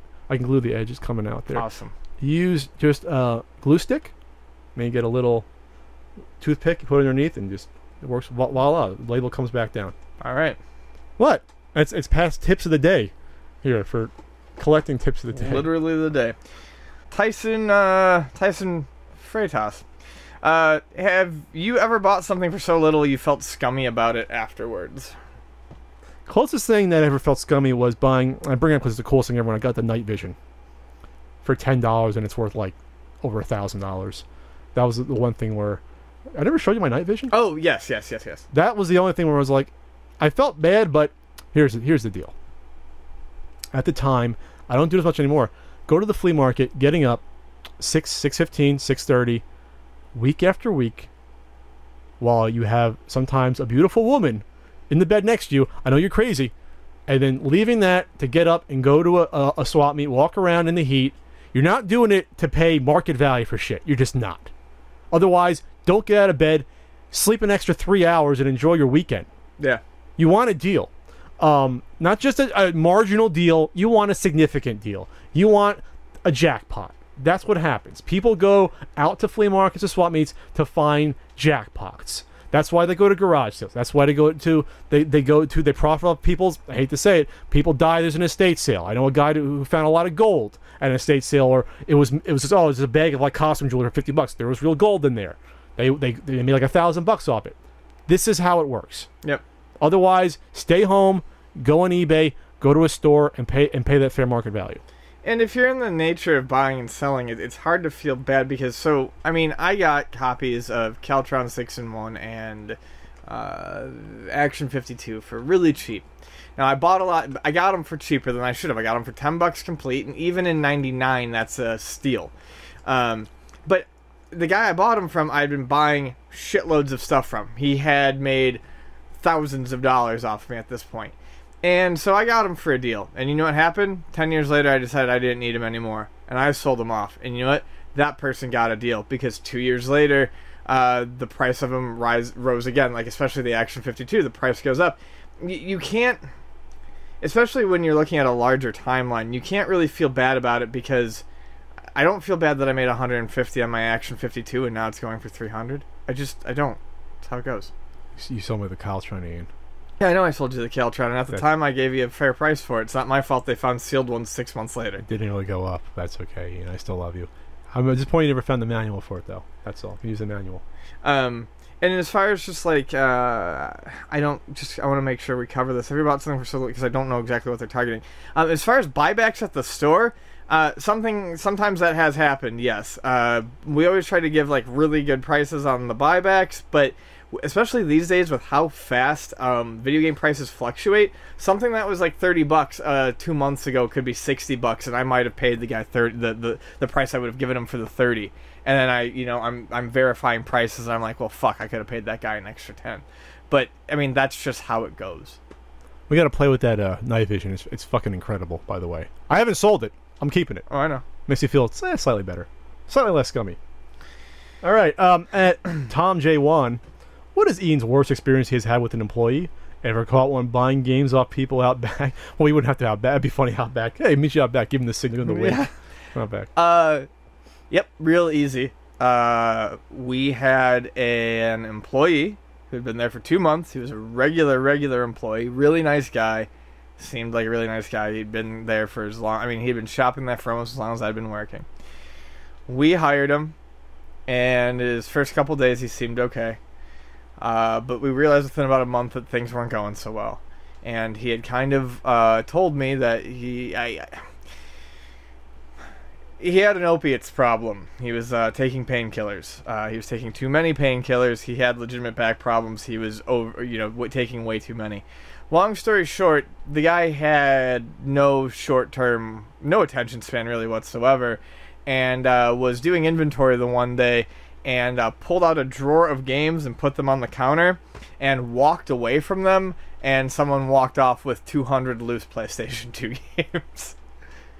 I'm sorry, Ian. I didn't mean to do that. Yeah, I'm sure you didn't. So we ended up losing... I mean, at that point, it wasn't like they were the most valuable things in the world, but we lost probably about a fifth of our PlayStation 2 collection because one employee. So some guy just took a bunch of discs, like it was. So like spindle? basically, we have the drawers, right? We sleeve all of our discs, put them in alphabetical order, Yeah. cases go up front.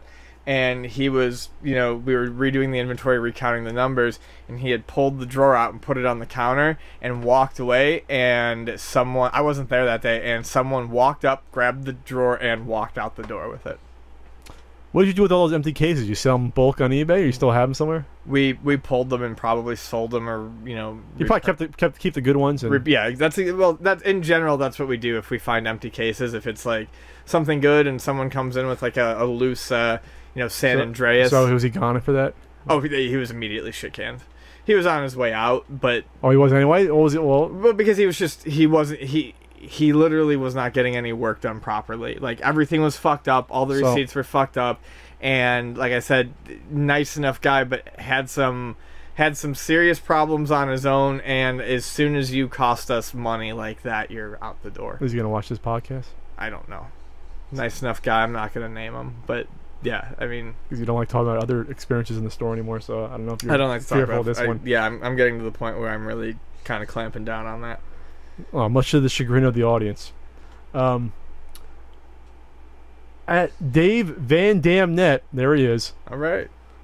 Has Ian ever had a clueless seller who had something incredibly rare, valuable, and didn't even know it at his store? Let me think about that one. Yes, we get that a lot. The reason I kind of wanted to take the question though is, we get people who come in every once in a while with NES games or Super Nintendo games, and I'll get a guy who comes in and it's like a moment on a TV store. Guys like, just move in, need money for beer and pizza, so my friends, I can give stuff to my friends for helping me move, and he's like, so I got this box of Super Nintendo games, and just turns out apparently the guy loved RPGs back in the day. I'm like, I can give you like $140 for all this, and he goes, oh, fucking A, and I go, yep, absolutely, and they're very, very happy.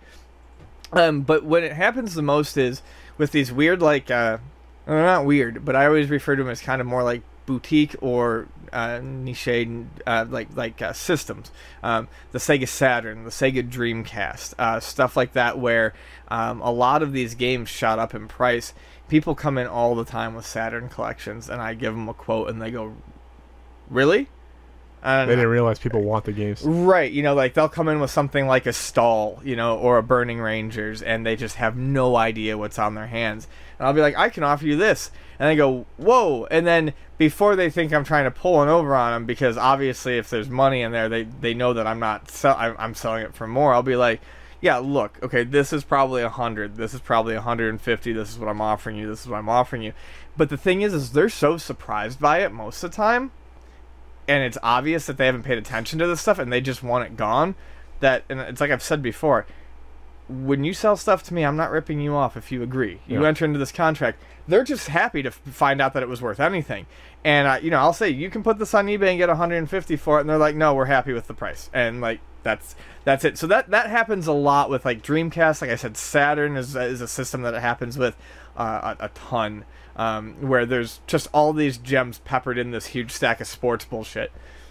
So if you had actually seen and noticed the NWC cart in that bag, I've said all the time, if I had seen the people ask it all the time, if I had known the NWC cart was in the bag, I would have handed it back to the dude and been like, I don't know where you got this, but this is worth a couple grand, because at that point in time it was worth a few grand.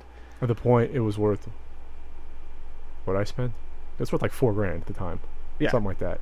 So, you know, I mean, no, and people can doubt me all they want, but I do it all the time with rare games that are worth couple $100, and I would do it there too, because really, at that point, it's like, not only am I just doing it because I want to be a good person, but then it's like, does this person know something that I don't know? Are they putting me on point? And it's like, what do you offer? You don't have the cash to give them. Well, we would. I mean, on hand, you have to call the owner around to come down and give someone $3,000 or whatever, $2,000. I've got a checkbook that we can write from, yeah. but still, limited credit. It's the matter of coming up with an ideal number on the spot.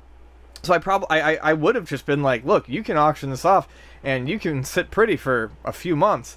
But still, like I said, I've never anything that expensive has come back in again. But more often than not, they just want to know, well, that's great, but what will you offer me? Sure. Because, like I said, they're moving or they're doing something else, and they just don't care. They're like, look, $300 in my hand for this box of games right now is worth more than $600 a month from now. It's found money. Yeah. I don't care about this stuff. A lot of times, if you don't care about it, whatever you get is fine. Yep, exactly. At Jester of Roanoke, Virginia? I don't know. You have to ask him that. Will game developers ever stop making peripherals like Wii Fit, Kinect, etc.? Why or why not? Not as long as people think that new shiny toys are going to continue to be fun for them. I mean, with the amount of Guitar Hero stuff and DDR pads, but I mean, that's different. That's a game type, but you know, we joke, and I've joked with other online with other people online who own stores. We all have Wii Fit board graveyards. Yeah. I mean, we all have piles and piles of these fucking things. But why? Because people buy them, and they will continue to buy them. And I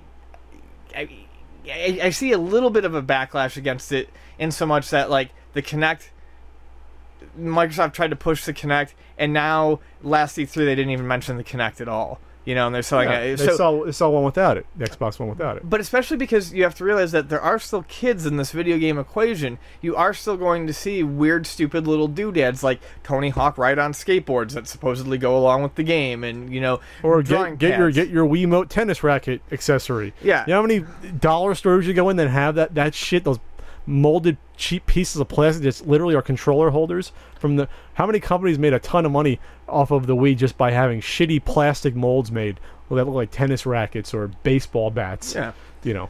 So I mean, right now though, I mean, if you look at where we're at with the Xbox One and the PS4, going forward, assuming that Microsoft doesn't try to revive the Kinect, we're looking at a generation of basically what I would call standard, good old-fashioned, traditional video game playing. And I love the Wii U. Other people don't. Call the gamepad a gimmick or whatever, but the truth of the matter is very few games require anything of that gamepad. It ain't a gimmick though, because you can use it to play the games on it as a portable, basically. So it's not. Well, that's what I'm saying. There's only a couple of games that I can think of that are really good that you cannot do the off TV play. Splatoon would be one of them. The gamepad is too essential to it. But you know, I mean, even the Wii is a plop down on your ass and play the fucking game sort of system without a lot of crazy peripherals. But I would not be surprised if we start seeing some wild horseshit roll out again in the future. Kind of shocked that there has been a Wii U sort of thing like the Wii Fit come out. There is a Wii Fit for the Wii U. Wii Fit U, it uses the old board. Oh, but I mean, okay, nothing new though. I mean, nothing like a new piece of shit you gotta buy. No, you can use the old one. I mean, that was one of the cool things were they still making Wii Fit boards for the Wii U? So like the remotes, the nunchucks, and the boards all just got repackaged. You know what? Fuck everyone on the internet for not giving Nintendo enough credit for doing that. Oh, I thought that was fantastic. No one gives Nintendo credit. The only freaking console in the past 15 fucking years, Wii and Wii U, that can use the old controller on it in some way. I bought a Mario Kart 8 bundle and did not have to buy anything else to get 4 people playing on my TV that night. Shame on you, internet, for not giving Nintendo at least credit for that. Oh, Nintendo sucks? Yeah, at least they're not having you buy $200 worth of controllers for your new system. Charge you $60 for a controller. Just use the one you had before. Yeah. And you're fine. Damn it. At Burnesque, did you ever... I like this question. Did you ever believe wrestling was real? If so, what era? Does all that you know now kind of mar it?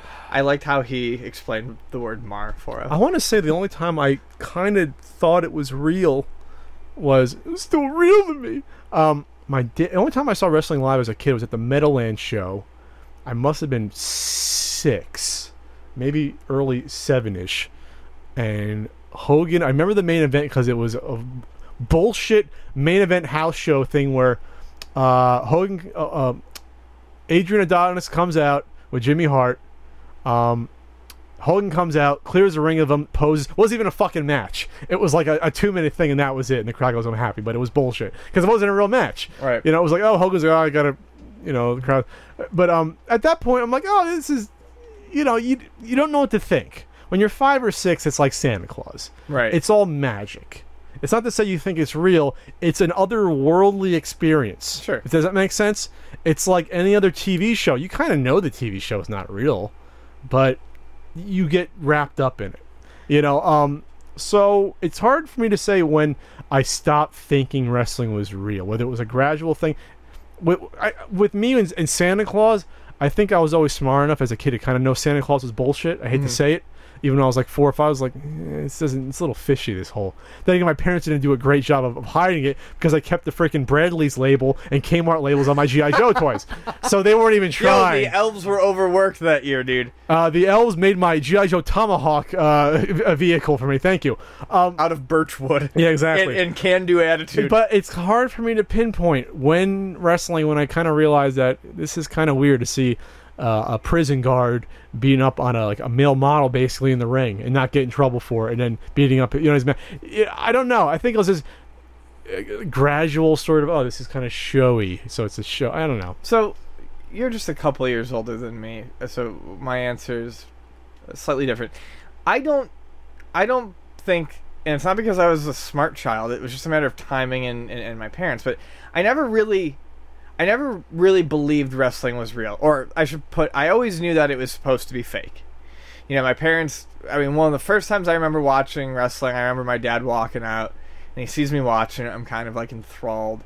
And he doesn't tell me I can't watch it, but he's like, you know, son, I just want you to know that, you know, that's not real. Mm-hmm. You know, I mean, we were of the age where basically it was at that point, if the big interviews and stuff hadn't come out, we were very close to the point where we would have figured out where the world knew that just 100% without question, like, it was admitted that wrestling was fake. Well, by the late 80s, they started to say that because these guys would go on talk shows like Arsenio Hall. That's what I remember. That's what I'm referring to. And they couldn't get away with it anymore. Yeah, that's what I'm referring to.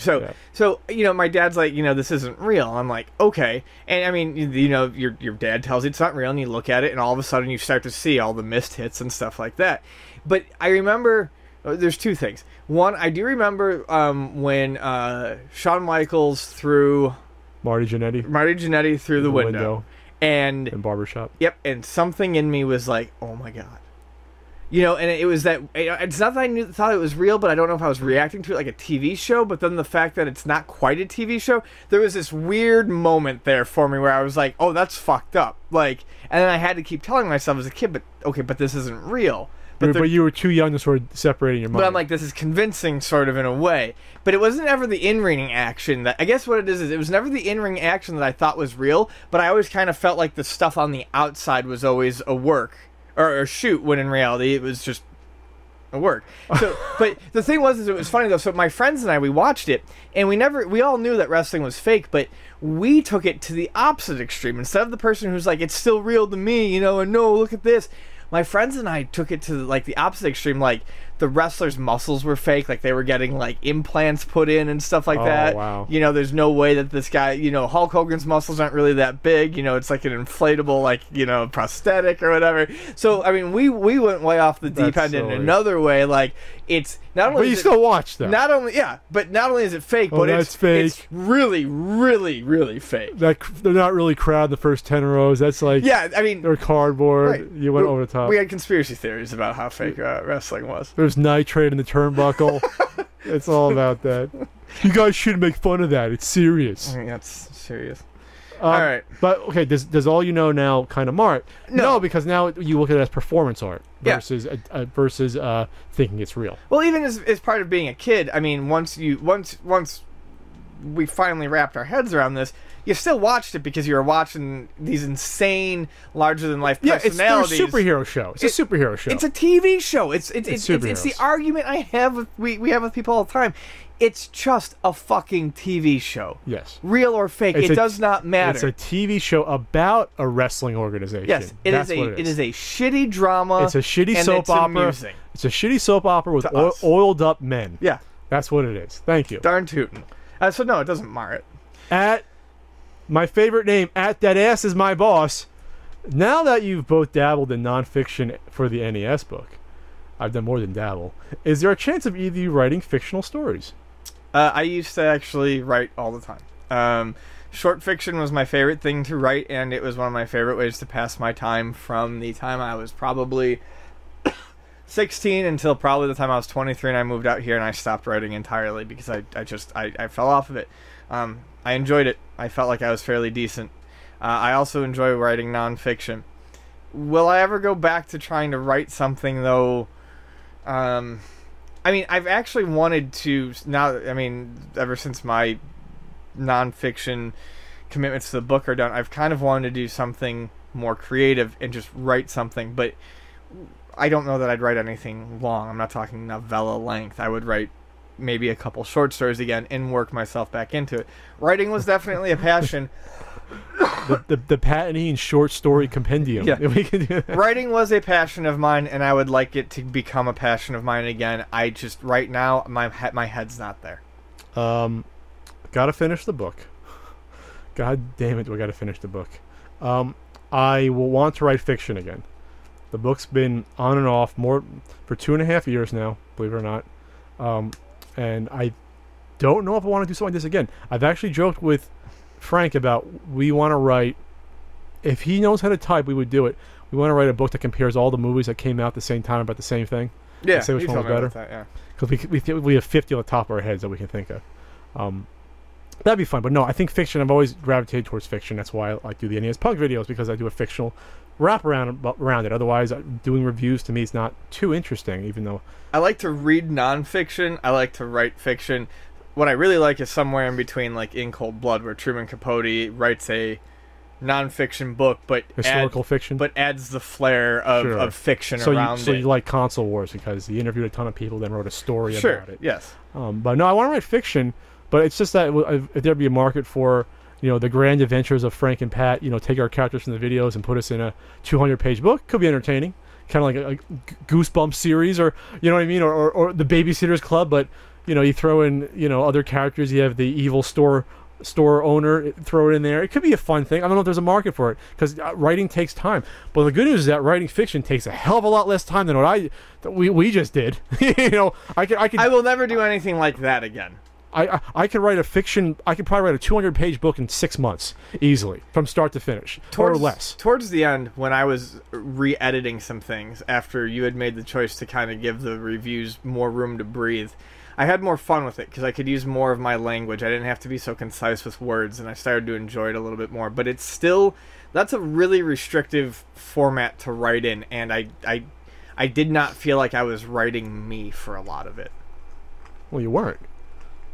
No, I know. Because when you write reviews, you come secondary to yes, the content. But I know, and that's what I'm saying. That sort of style is not something I particularly enjoy. But you had the reflections, though. You could have added. Well, we did. Yeah, but that was your chance to shine. And that part was fun. But I mean, just these. I would never want to do a guidebook, a series of small, not connected things again. Let's do a turbo one. Come on, it's only like 114 games, 130 games. No. 94, or plus 30, it's 134, something like that. Yeah. I'll do it myself then. Screw it. All right. This one, I think this was, we can both answer it. From Hogan's Heroes fan. They're still out there. Do you find it weird to have quote-unquote fans, and does it add to your anxiety levels? How do you cope? Okay. It's not weird to have people that are a fan of your work, because that's the reason you put yourself out there to begin with, because you want people to enjoy what you do. So if you don't, We already come from two different camps, but continue. well, then why are we doing this then? If if you think people are enjoying it, Well, because we started. Continue. I'll finish. so does it answer your anxiety levels? No, I have the type of personality where I guess I'm easygoing enough that it doesn't bother me if you hate what I do. If you love it, it's great. But it doesn't make me anxious knowing that someone likes what you do, because again, that's why I do it. You have to have an ego in some small level to put yourself out there in any performance. You have to realize that I know that people want to see me do this, that I'm talented enough that people want to see me do this.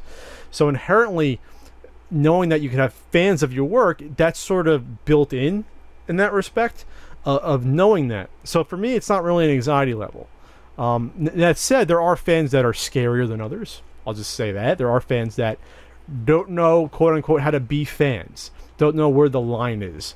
That because you're a fan doesn't mean that we should be hanging out. You should know about my personal life, or that you should be involved in my personal life. So there's that there too. But as long as that both sides know there's that sort of line, then it's fine in theory to me. For me, and I think Pat took my quick little comment the wrong way.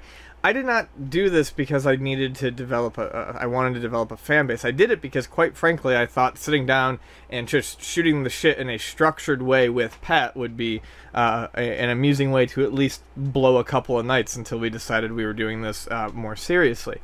The fact that I have gained listeners who enjoy my outlook is pretty cool, and it's made the internet a fun place to be. I've met a lot of really nice people. Does it add to my anxiety levels? Yes, 100%. I'm a fairly private person. I mean, I don't do much more besides this podcast on the internet. But it's not a bad anxiety, and I don't want people to think they can't come up and talk to me, because they can, and I enjoy it. It's kind of a good anxiety. It's one of those things that makes me confront my fear of meeting people cold, which is something that you have to do in the real world. It's something that actually helps me when I'm doing interviews for people that we're going to have to hire for the store, things like that. And it's also taught me I mean, a lot of you people who have, seen me at conventions and been so nice, you've kind of taught me how to make a friend in any room that I've been in. And I've always been able to do that to a degree, but it's very easy now. A good example. Pat, we've talked about it twice now at the start of the show, but I go to the gym now, and I have a trainer. 5 years ago, that would have been a really awkward relationship to get going. With the trainer? Yeah, with the trainer. Now, because I'm more comfortable with just talking to people I don't know, because of people I've met at conventions, my trainer and I were hitting it off by the end of the first day. So, yes, it does add to my anxiety levels. I'm not going to lie, at too many games, Saturday was signing and gifts and nice people from all day, from 10 until 7. Oh, that was a marathon. And I had to fucking sneak away and have a fucking cry, because my nerves just couldn't handle it anymore. Okay, didn't know that happened. Well, now you do. Don't have to tell you everything. But I mean, that would be something you could have told me. Okay, but yeah, you're telling the world at the same time you're telling me. Yeah. Right. But I mean, it's like I'm trying to say, it's not like this. It's this bad thing. I appreciate the hell out of it, but I'm not used to that. That's not what I got into it for. And when you've got all these people being nice to you, and you don't understand why, that will screw up my brain. Oh, okay. Well, I guess it's like Frank, because Frank's the best example, because Frank's so disconnected from this entirely. Right, Frank is a completely different version of us. Me and Frank got noticed by the beach. We hung out last Friday. Right. 2 people came up and said, "Oh, you're Pat and Frank." And Frank is like, and he gets a little weirded out, but Frank doesn't see any of this. Right. Like this is behind a curtain. So for him, I guess it makes sense, because he's Rip Van Winkle. He's a man at a time, which is, I guess, part of the charm. Sure. But he does understand, though, that people might enjoy what he does, because he gets like people at the bars love Ask Frank. Like people watch. Sure. Like people don't watch my stuff, but they've heard about Ask Frank, and so they watch it and like, oh, Frank, when's another one coming out? And he's like, what? He has no idea. Well, I'll also point out that, at least for the conventions and going back to the cry thing, I have horrible Takes sleep. a man to admit to crying. I cry all the time. My sleep has been miserable. The worst it's been in the past 6 months in quite a few years. And when I'm at conventions, I sleep even less. So I'm already an emotional mess at that point because I'm just not fucking sleeping. I'm getting an hour of sleep and then meeting people for 7 hours. He does like to party a little bit during the conventions. Pat's early to bed, early to rise for the most part. The partying is because I can't sleep, not the other way around. Self-fulfilling prophecy at that point. If you drink until 5 in the morning. I'm not always drinking until 5. Sometimes I'm drinking until 4:30 and then sneaking back in until 5. You see my point. All right. Just it'd be nice to get breakfast with Pat at a convention. That's all. I'm not paying for a $40 fucking buffet. It's not a buffet. First of all, the buffets are like $13. Second of all, we did have yogurt from the. We got yogurt and fruit from the. It's good. We talked about sometime about our first time we actually spent time together for an elongated period of like 3 days. Yeah. He's like, oh shit. At StarFox_45, did either of you use TSR's NES archive back in the 1990s and early 2000s when he was still updated? Well, first of all, he wasn't updated in the early 2000s anymore. I don't think he was done by the 99. I would say no. So the answer is yes. Both Pat and I did. Yes. A big yes. And I'm sure Pat will get into his experiences with it momentarily. I'm gonna go to his website right now. So, that was kind of a jump-off point for, I think, a lot of early collectors in 97, 96, 97, 98, because he was one of the first sites that really showcased some of the cool oddities that the Nintendo console had. Mm-hmm. And that, I think, is a huge factor in what made a lot of us get into collecting, at least back then. I don't know about now, was all the weird stuff. All the stuff that people, stuff like the Nintendo Museum section. The stuff like the Pan-Asian carts and whatnot were not things that were known to everyone at that time. Action 52 was not known to everyone. Wally Bear and the No Game. Yep. M8, M82 stuff. It also had a thriving message board community where people did a lot of trades. They did a lot of trades on there. A lot of people were jackasses. A lot of people were friends. I still remember the names of some of the people, but I'm not even going to mention them. But no, it was a wonderful resource when you're learning. People got Mike Etler's list, and people constantly updated and tore it apart. We discovered rarity list. We discovered, at that point in time, prior to massive internet trades and eBay, what stuff was more common in what regions, and we started to kind of notate rarity lists with regions. It was easier to find here. So, hey, I've got a buddy down here, and it's easier for you to find Bucky O'Hare. Find that for me. It was a wonderful place for people to gather. At some point, the message board got out of control, and it got shut down. I don't think it really got shut down for being out of control. I think he had intended to reopen it. I think he did, and it lasted for a little while longer, and it froze. My memories of the message board ending are a bit foggy. He did go on to do stuff afterwards, though. I believe his name is Kevin something or another. I could be wrong. And I think he does a site called Magweasel, which I've read extensively, and it's really good. It's about like Japanese gaming magazines and stuff from the retro era. He covers a lot of TurboGrafx and PC Engine stuff. How did I know about that? We should email him and get him on the show. We should interview him. That'd be great. So I was writing the money. January 20th, 2000 was when he left his farewell message, and I kind of remember that. I was kind of sad by that. It's still there. Check it out. It was before I left high school. So 15 years we're talking about. It's still there. He's still paying for the hosting fees. AtariHQ.com/TSR. And I thought it was just really there was nothing there like it. I mean, obviously it was Internet 1.0, so you're not going to have bells and whistles, but you have pictures of everything. You have there's a whole piracy cart section. He has a bunch of, I'd say the vast majority of manuals there before stuff like Nintendo Age existed. You had stuff like that, even in text form. Just he had all this compiled in one place. And I want to point out how important his website was, not only for the reasons we've already said, but like it launched a huge a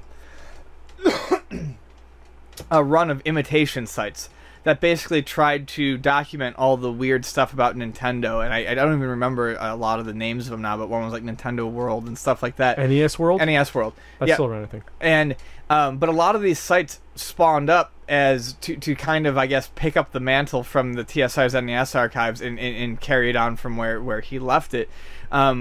And I don't know. I feel like that site's hugely influential for things like Atari Age and Nintendo Age and Sure. all the other very, very collector-focused websites. And I mean, I haven't looked at it in a while. Maybe I will tonight. But I mean, it is a fairly modest webpage by today's standards. Of course. But the amount of information it offered you back then, I mean, it really made Nintendo seem exciting. Yeah, I had no idea. Like, if you click on the NES Museum section, you get something about Nintendo World Championships. You get hot slots, all 3 Panesian boxes, Cheetah Men 2, Action 52, a section about Active Enterprises, a bunch of AVE games, Wisdom Tree games, the Hong Kong version of like Duck Hunt. I mean, for now you're like, oh, but this is the first time you've ever seen this stuff. This guy compiled it all for you to learn about. I didn't know about the M8 demo unit. The M82 I knew about because I see the M8. I'm like, what? Yep. I had no idea that existed. And that came out before and it's harder to find. There's a section about demo carts and prototypes. Again, this is back in like the late 90s he's doing this stuff. So good on it, TSR. I should email him. And guy had passion. Very cool. Even talking about the Game Genie adapter for the top loader, which a lot of people still know exists because it's hard to get. And no, I'm not paying $80 for one at a freaking convention. Maybe 20. I'd buy one. It's time now to unbox stuff. We appreciate your gifts. Thanks, you're so generous. Yeah, thank you. First off, a guy who wants to remain anonymous sent me 2 boxes, 25, 30 pounds each, like 60 pounds of stuff. He said, I'm not going to go through it all. I'm going to show you a few of them. But he sent me 2 Odyssey 2 systems, 3 Stooges, big plush 3 Stooges. He sent me a wicked sweet Roger Rabbit, like a 14-inch Roger Rabbit bendy in the package still. Fairly jealous of that one actually. Well, we can negotiate, you got some extra PC and stuff. So I can't show everything. There's not enough time. But thank you so much for sending that stuff. It was just a ton of stuff. Yeah, thank you. He sent me it's right here. Yeah, it's right here. He sent Frank something too. It's still wrapped up, but he sent me a Superman record read along book, and those things are awesome. So I'm actually pretty excited about that. He sent Frank something, and then he also sent me like a Game Boy Color in the box. And so at first you gotta be like, it's nice that he sent him stuff, but I don't know if this stuff he doesn't want anymore or it's just all, I don't know. But then he sent me Genesis games. I was like, that's nice. You send me Genesis games. Some are uncommon, some are common, but I got Beauty and the Beast, Loose, Bell's Quest, which you said is uncommon, right? Somewhat uncommon. Sonic the Hedgehog 2, which is like, okay, Sonic 2 is cool. A Batman Returns, looks like a rental style case. It's like upside down in like half the case. Batman Returns, which is a good port. The very good Tengen Miss Pac-Man, which is great. Best version in the NES. I reviewed that in the NES guidebook. I know you did. You can expect more of this next 4 months because Street Fighter 2 Champion, pretty good version. Mortal Kombat, which is going up and sort of people want this version, as far as I saw. Do they? But this is where I'm like, okay, he's just sending me his extra Genesis games. Then he sends me box, no manual, but Ranger X. Yeah, it's not a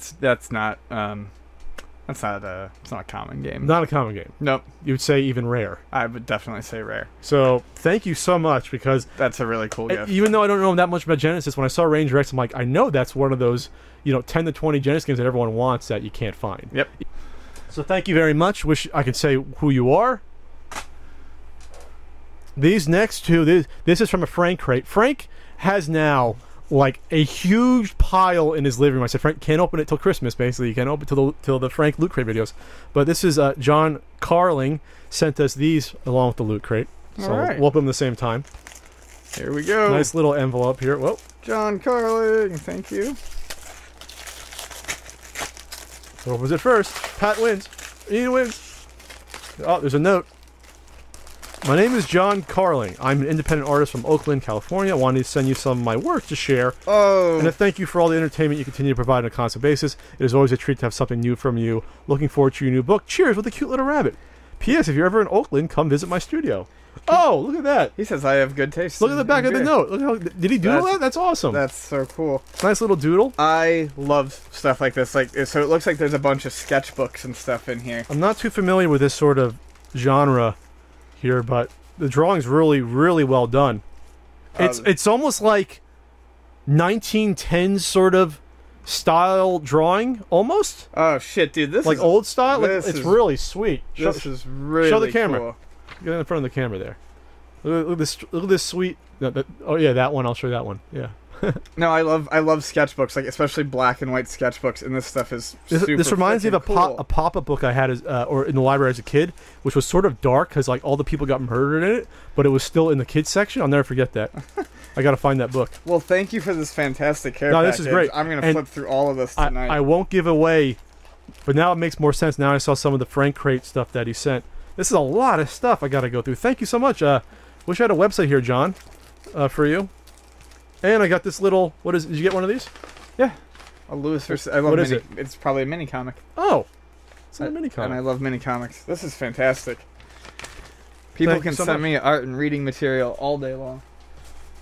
All right, moving on. This is from. I think it's from Germany. This is Mark. See you podcast.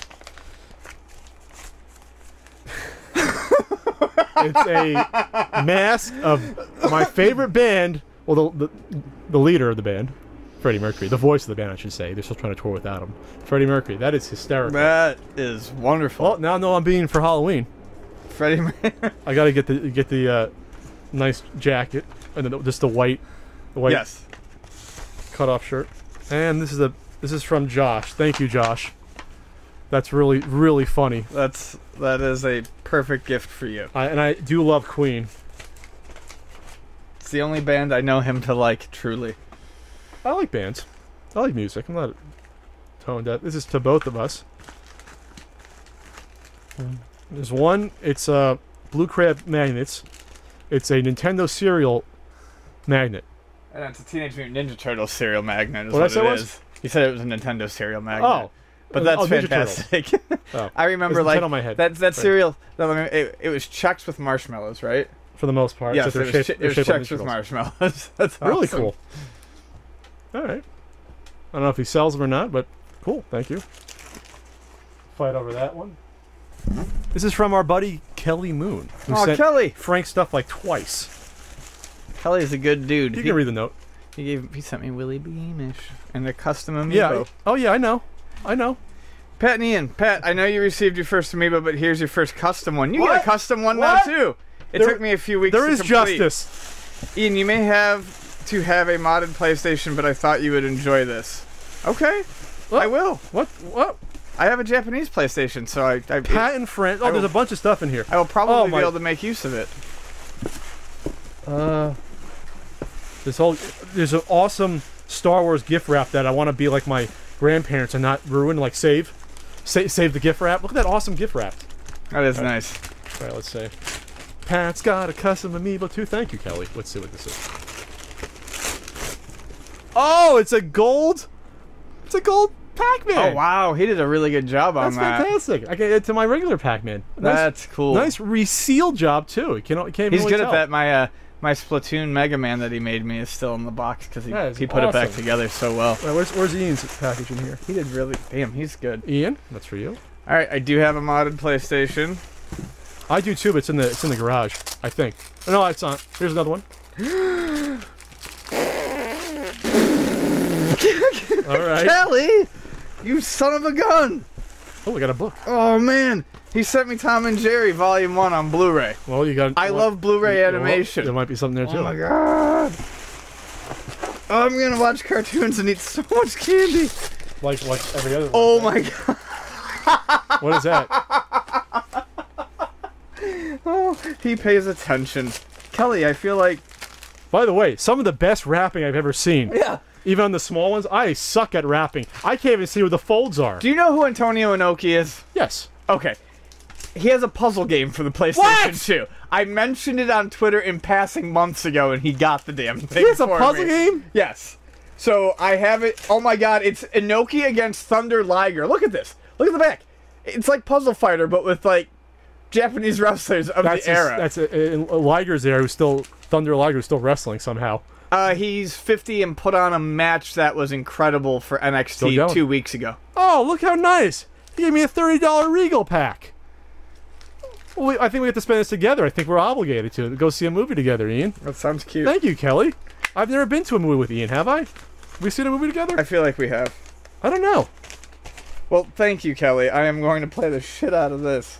I got one more from Kelly. God, Kelly, you're just knocking it out of the park Oh, with... and he did tell me he was sending these for my birthday, so I appreciate that. Oh my God. Thank you. Okay, you're gonna wanna borrow this from me. It's the Ultimate Superstar Guide, Oh, that's but it's all drawn. that's so cool. I think Justin Roberts, Justin Gabriel. Well, he's not there. Eve Marie, Eve Torres. They're not there, but this is still cool. a lot of them aren't there. Enzo Amore I love Enzo Amore. from Hackensack. Is he still wrestling? Is he in NXT? Yeah. That's hysterical because I had a friend named Enzo. Eric Rowan. Oh, this is great. Take a look at this. That's fantastic. I think Vonnie was actually telling me about this. I think they got it at the comic shop. Oh man, the junkyard dog looks awesome. Oh, it has older ones too. Yeah. John Laurinaitis. Erwin R. Shyster is in here. That's fantastic. Let's move I'm on. putting it down because I won't stop. I can read it later. Oh, we're like halfway done. Wow, this is gonna be like a 20-minute video. Oh, Jesus Christ. We can fight over this. Who gets what in here? This is from... There's no name. It's from an online retailer. Oh, there's a gift note. Okay. From Monty Singleton. See You Podcast is my latest addiction. Thanks so much for the great show. Also love video game years. Thanks. From Insert Coin Toys, P.S. Ninja Turtle cereal on the way. What? Well, we always talk about how much we love these. Yeah. So I love little cereal packs. I like Cheerios. Lucky Charms a little bit. So we can divvy that up. All right. Okay. I want the Cocoa Puffs and the Golden Grams. Oh, that perfect. Jesus. This is so crazy. This is a lot. All right, this is from... Okay, well, let's do this one. Oh, so he's the guy who sent you the Ninja Turtles magnet. Probably then, too. The Ninja Turtles cereal Oh, magnet. okay. That would make sense. Here's a small one from Prioritaire. Is that France? French? It's like... I don't know. I guess it's French. It's a coaster, I think. Oh, it's from Sweden! Hand-painted coaster, all the way from Sweden. Hi, it looks like Ian needs one of these. You do. We'll send you some indie heat-scented love to you, Pat, later. From Pierce. P.S. Check out my paintings. Facebook.com/ Slaska fan. Slaska. So someone made me a coaster? That's really, really quite Do you cool. recognize the pattern? Is it from anything? I don't, but it's still awesome as shit. All right. Next up is from That's so cool. This is from Chris. I'm using it right now. Chris from Lynchburg, Virginia. The official CU podcast coaster. I just need to get one. We got sour straws. Is this a newer thing? Sour straws? Yeah. Yep. I love them. Well, no, I mean, do you want to show them the coaster? I don't think I showed the Okay. coaster. It's very nicely done. I was frank for once, not showing the audience. All right, so we got... Here you go. More ring pops. Jen got us ring pops back in the day. I'll take one of these, but I don't need a lot. Ian's got the sweet tooth. I have sweet tooth for chocolate. Ian likes more of the sugar candy. I know. I sweet. like chocolate too. Okay, well, my sweet tooth knows no bounds. Oh my God, these I'll try. These I've had. We're doing it. Yeah, You do one? We're doing one right now. Do it. Okay, you got Yeah, it. Jesus Christ. We're doing it live. And there's another one of just. We want to open this one instead, just a cola one. Yep, let's do it.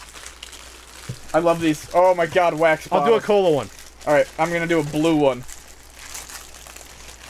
I haven't had these since. I don't remember them being this big. To your good health, sir. Do you bite off the top? I forget. You cheers first, and then you bite off the top.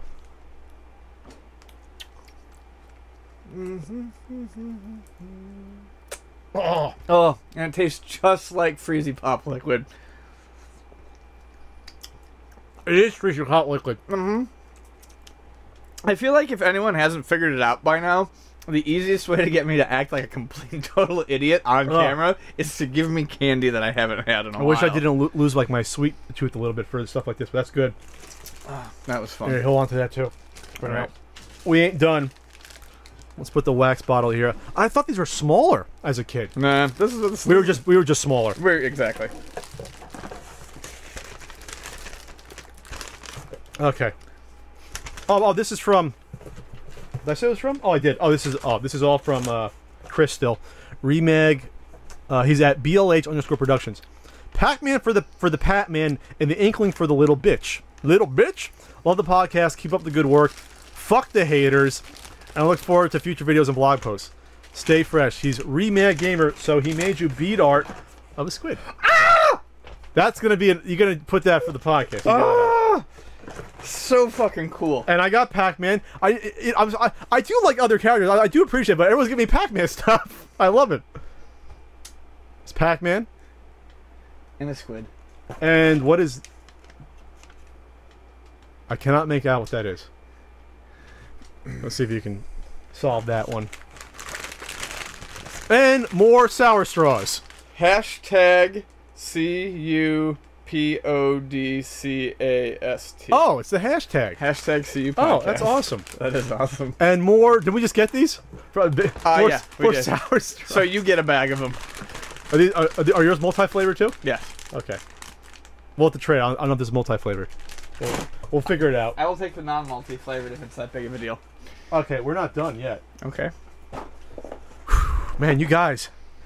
And Ian's starting to work out too. All the sugar. I know. It'll be a slower going. Did we open? Did we pre-open this one up? I tried. I'm gonna use brute strength. But when we say pre-open, we try to cut them all so that we don't have to spend all that time on camera. But I don't look at these. Okay. Body parts? Almost. A bunch of Game Boy Advance cases. There's a bunch in here. Empty cases. Empty UMD case? Is that Yeah, UMD? that's the UMD case. There's a UMD game, Untold Legends. You familiar with that? Nope. Take a look. I don't have a PSP. All right. You're the collector. You can collect the stuff that I can't use. Oh, remember Pissed on PC? Yes. It made fun of Myst. It was a parody of Myst. Yes. Trying to... Oh, wow. Huh. Leisure Suit Larry Love for sale, the CD version. Oh, nice. That's super cool. That's really cool. That's a great game. There's a nice hottie with a Jersey accent in that game, I remember. More empty cases. I'm trying to look around the empty cases here. See what else is in here. Dragon Ball Z pin. Here's a wipey for a camera. Or a screen. That could be... That's a DS wipe. Oh, are they? Okay, well, thanks. You can use it for anything. We'll dig through the rest later here. There's some other stuff in here, but... whoa. There's something... Is this special here? You scored with Leisure Suit Larry. What is this? Oh, there's a card. Okay, I gotta read that. Some Game Boy Advance games, Powerpuff Girls, and Naruto. I always like the Powerpuff Girls. I think it's a card, but... Alright. Hi, I love your CU podcast show. As for reviews, the first thing I saw of yours was a Russian Attack review. Wow, going back to 2009. I loved how it made me see a game I hadn't played since childhood in a new way. I never before had made the connection of Russian Attack and Russian Attack. Or the ridiculous logic of enemies just running straight at you. As for the little gifts in the box, you can share as you see fit. My only request is that Ian picks one of these games for Ian's happy handheld reviews. I think it might go back to me because I don't know if Ian's doing that. I think it should be a thing. We all do. And he has a cute little from Natalie. Thanks, Natalie. I didn't see a name on here. That's awesome. Natalie from good old Atlanta. Atlanta? Nice Southern gal. Well, thank you. That's a good, cute drawing. A lot of thought and effort went into this. I kind of want to play this.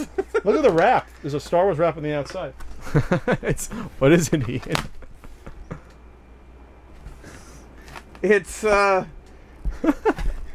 It's 2 boxes of peaches and cream oatmeal.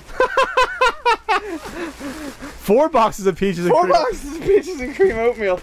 And a giant 30 individual boxes of cereal. Wow, so we... Thanks a lot. Is there a note for who's from? I'm looking. Oh, let's see. What's on there? Let me go see. Apple Jacks, Corn Pops, Mini Wheats, Rice Krispies, Fruit Loops, and Frosted Flakes. Oh, we're going to have to divvy that up somehow. That's the ones when we were kids. We had the packs. Yep. Thank you. Wow, I didn't know they made them like that anymore. I guess they do for like summer camp or schools. It's from Monty again, Monty Singleton. See, podcast, my latest addiction. Thanks so much. Oh God. That's awesome. Well, you can have the oatmeal is all you if you want the oatmeal. I'll eat. You like oatmeal? Breakfast. I do like oatmeal. I'll try one. Well, not into peach that much. Peaches and cream is my favorite. I don't know how Monty knew that. Monty, that's terrifying. Maybe you mentioned it. Maybe I did.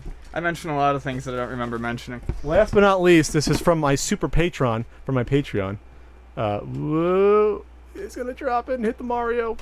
This is from Christian out in Germany, Deutschland. We're gonna start with the. Now, I don't know if it's even arguable that these are like the best gummy bears on the planet. 100%. Haribo makes the best. Haribo, which is right in his neighborhood. You know, That's awesome. you see commercials on TV sometimes. So these are gummy worms. What are those? Actual bears? These are the bears, and these are the actual German So- ones. So the flavors are actually different than they are. Oh, I in thought the they're US. not all imported.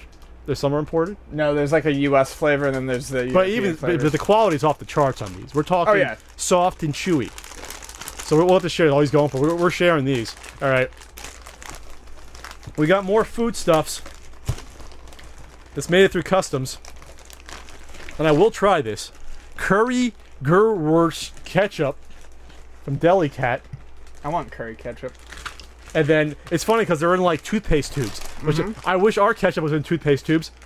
Right Wob Tomy ketchup and mayo.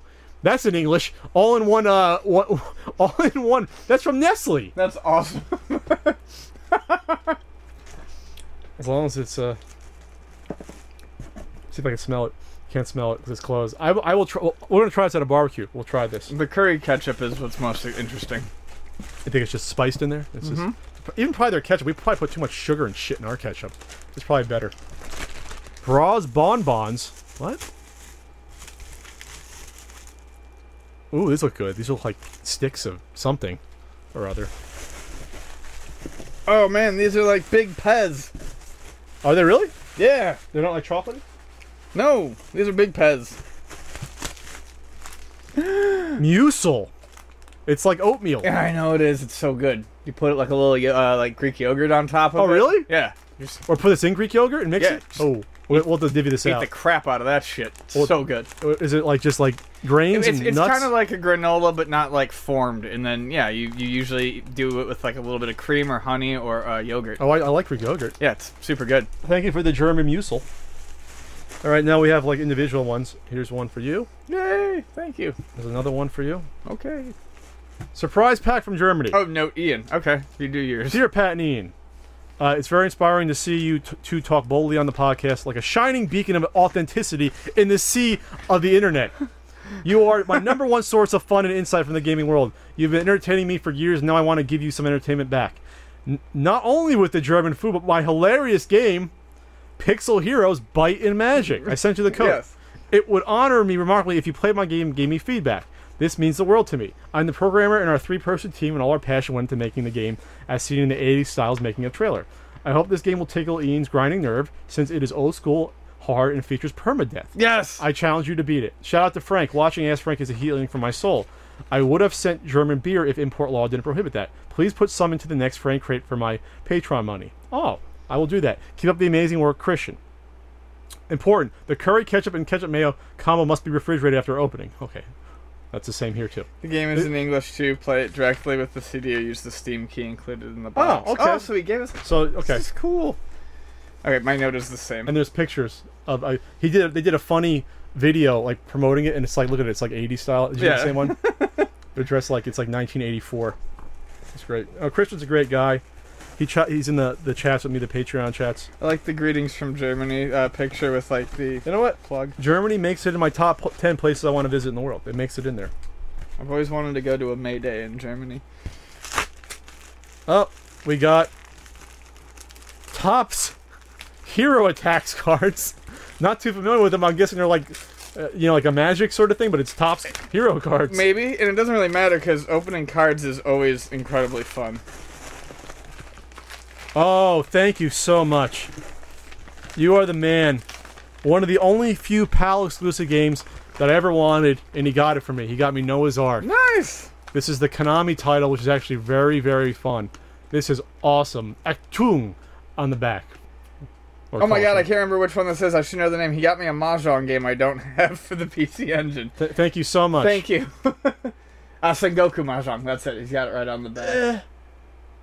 Thanks. That is awesome. It takes a very special person to send me a Mahjong game for the PC Engine that I don't have already. Noah's Ark. You know, I almost bought that at Con Bravo. I'm glad I didn't. What?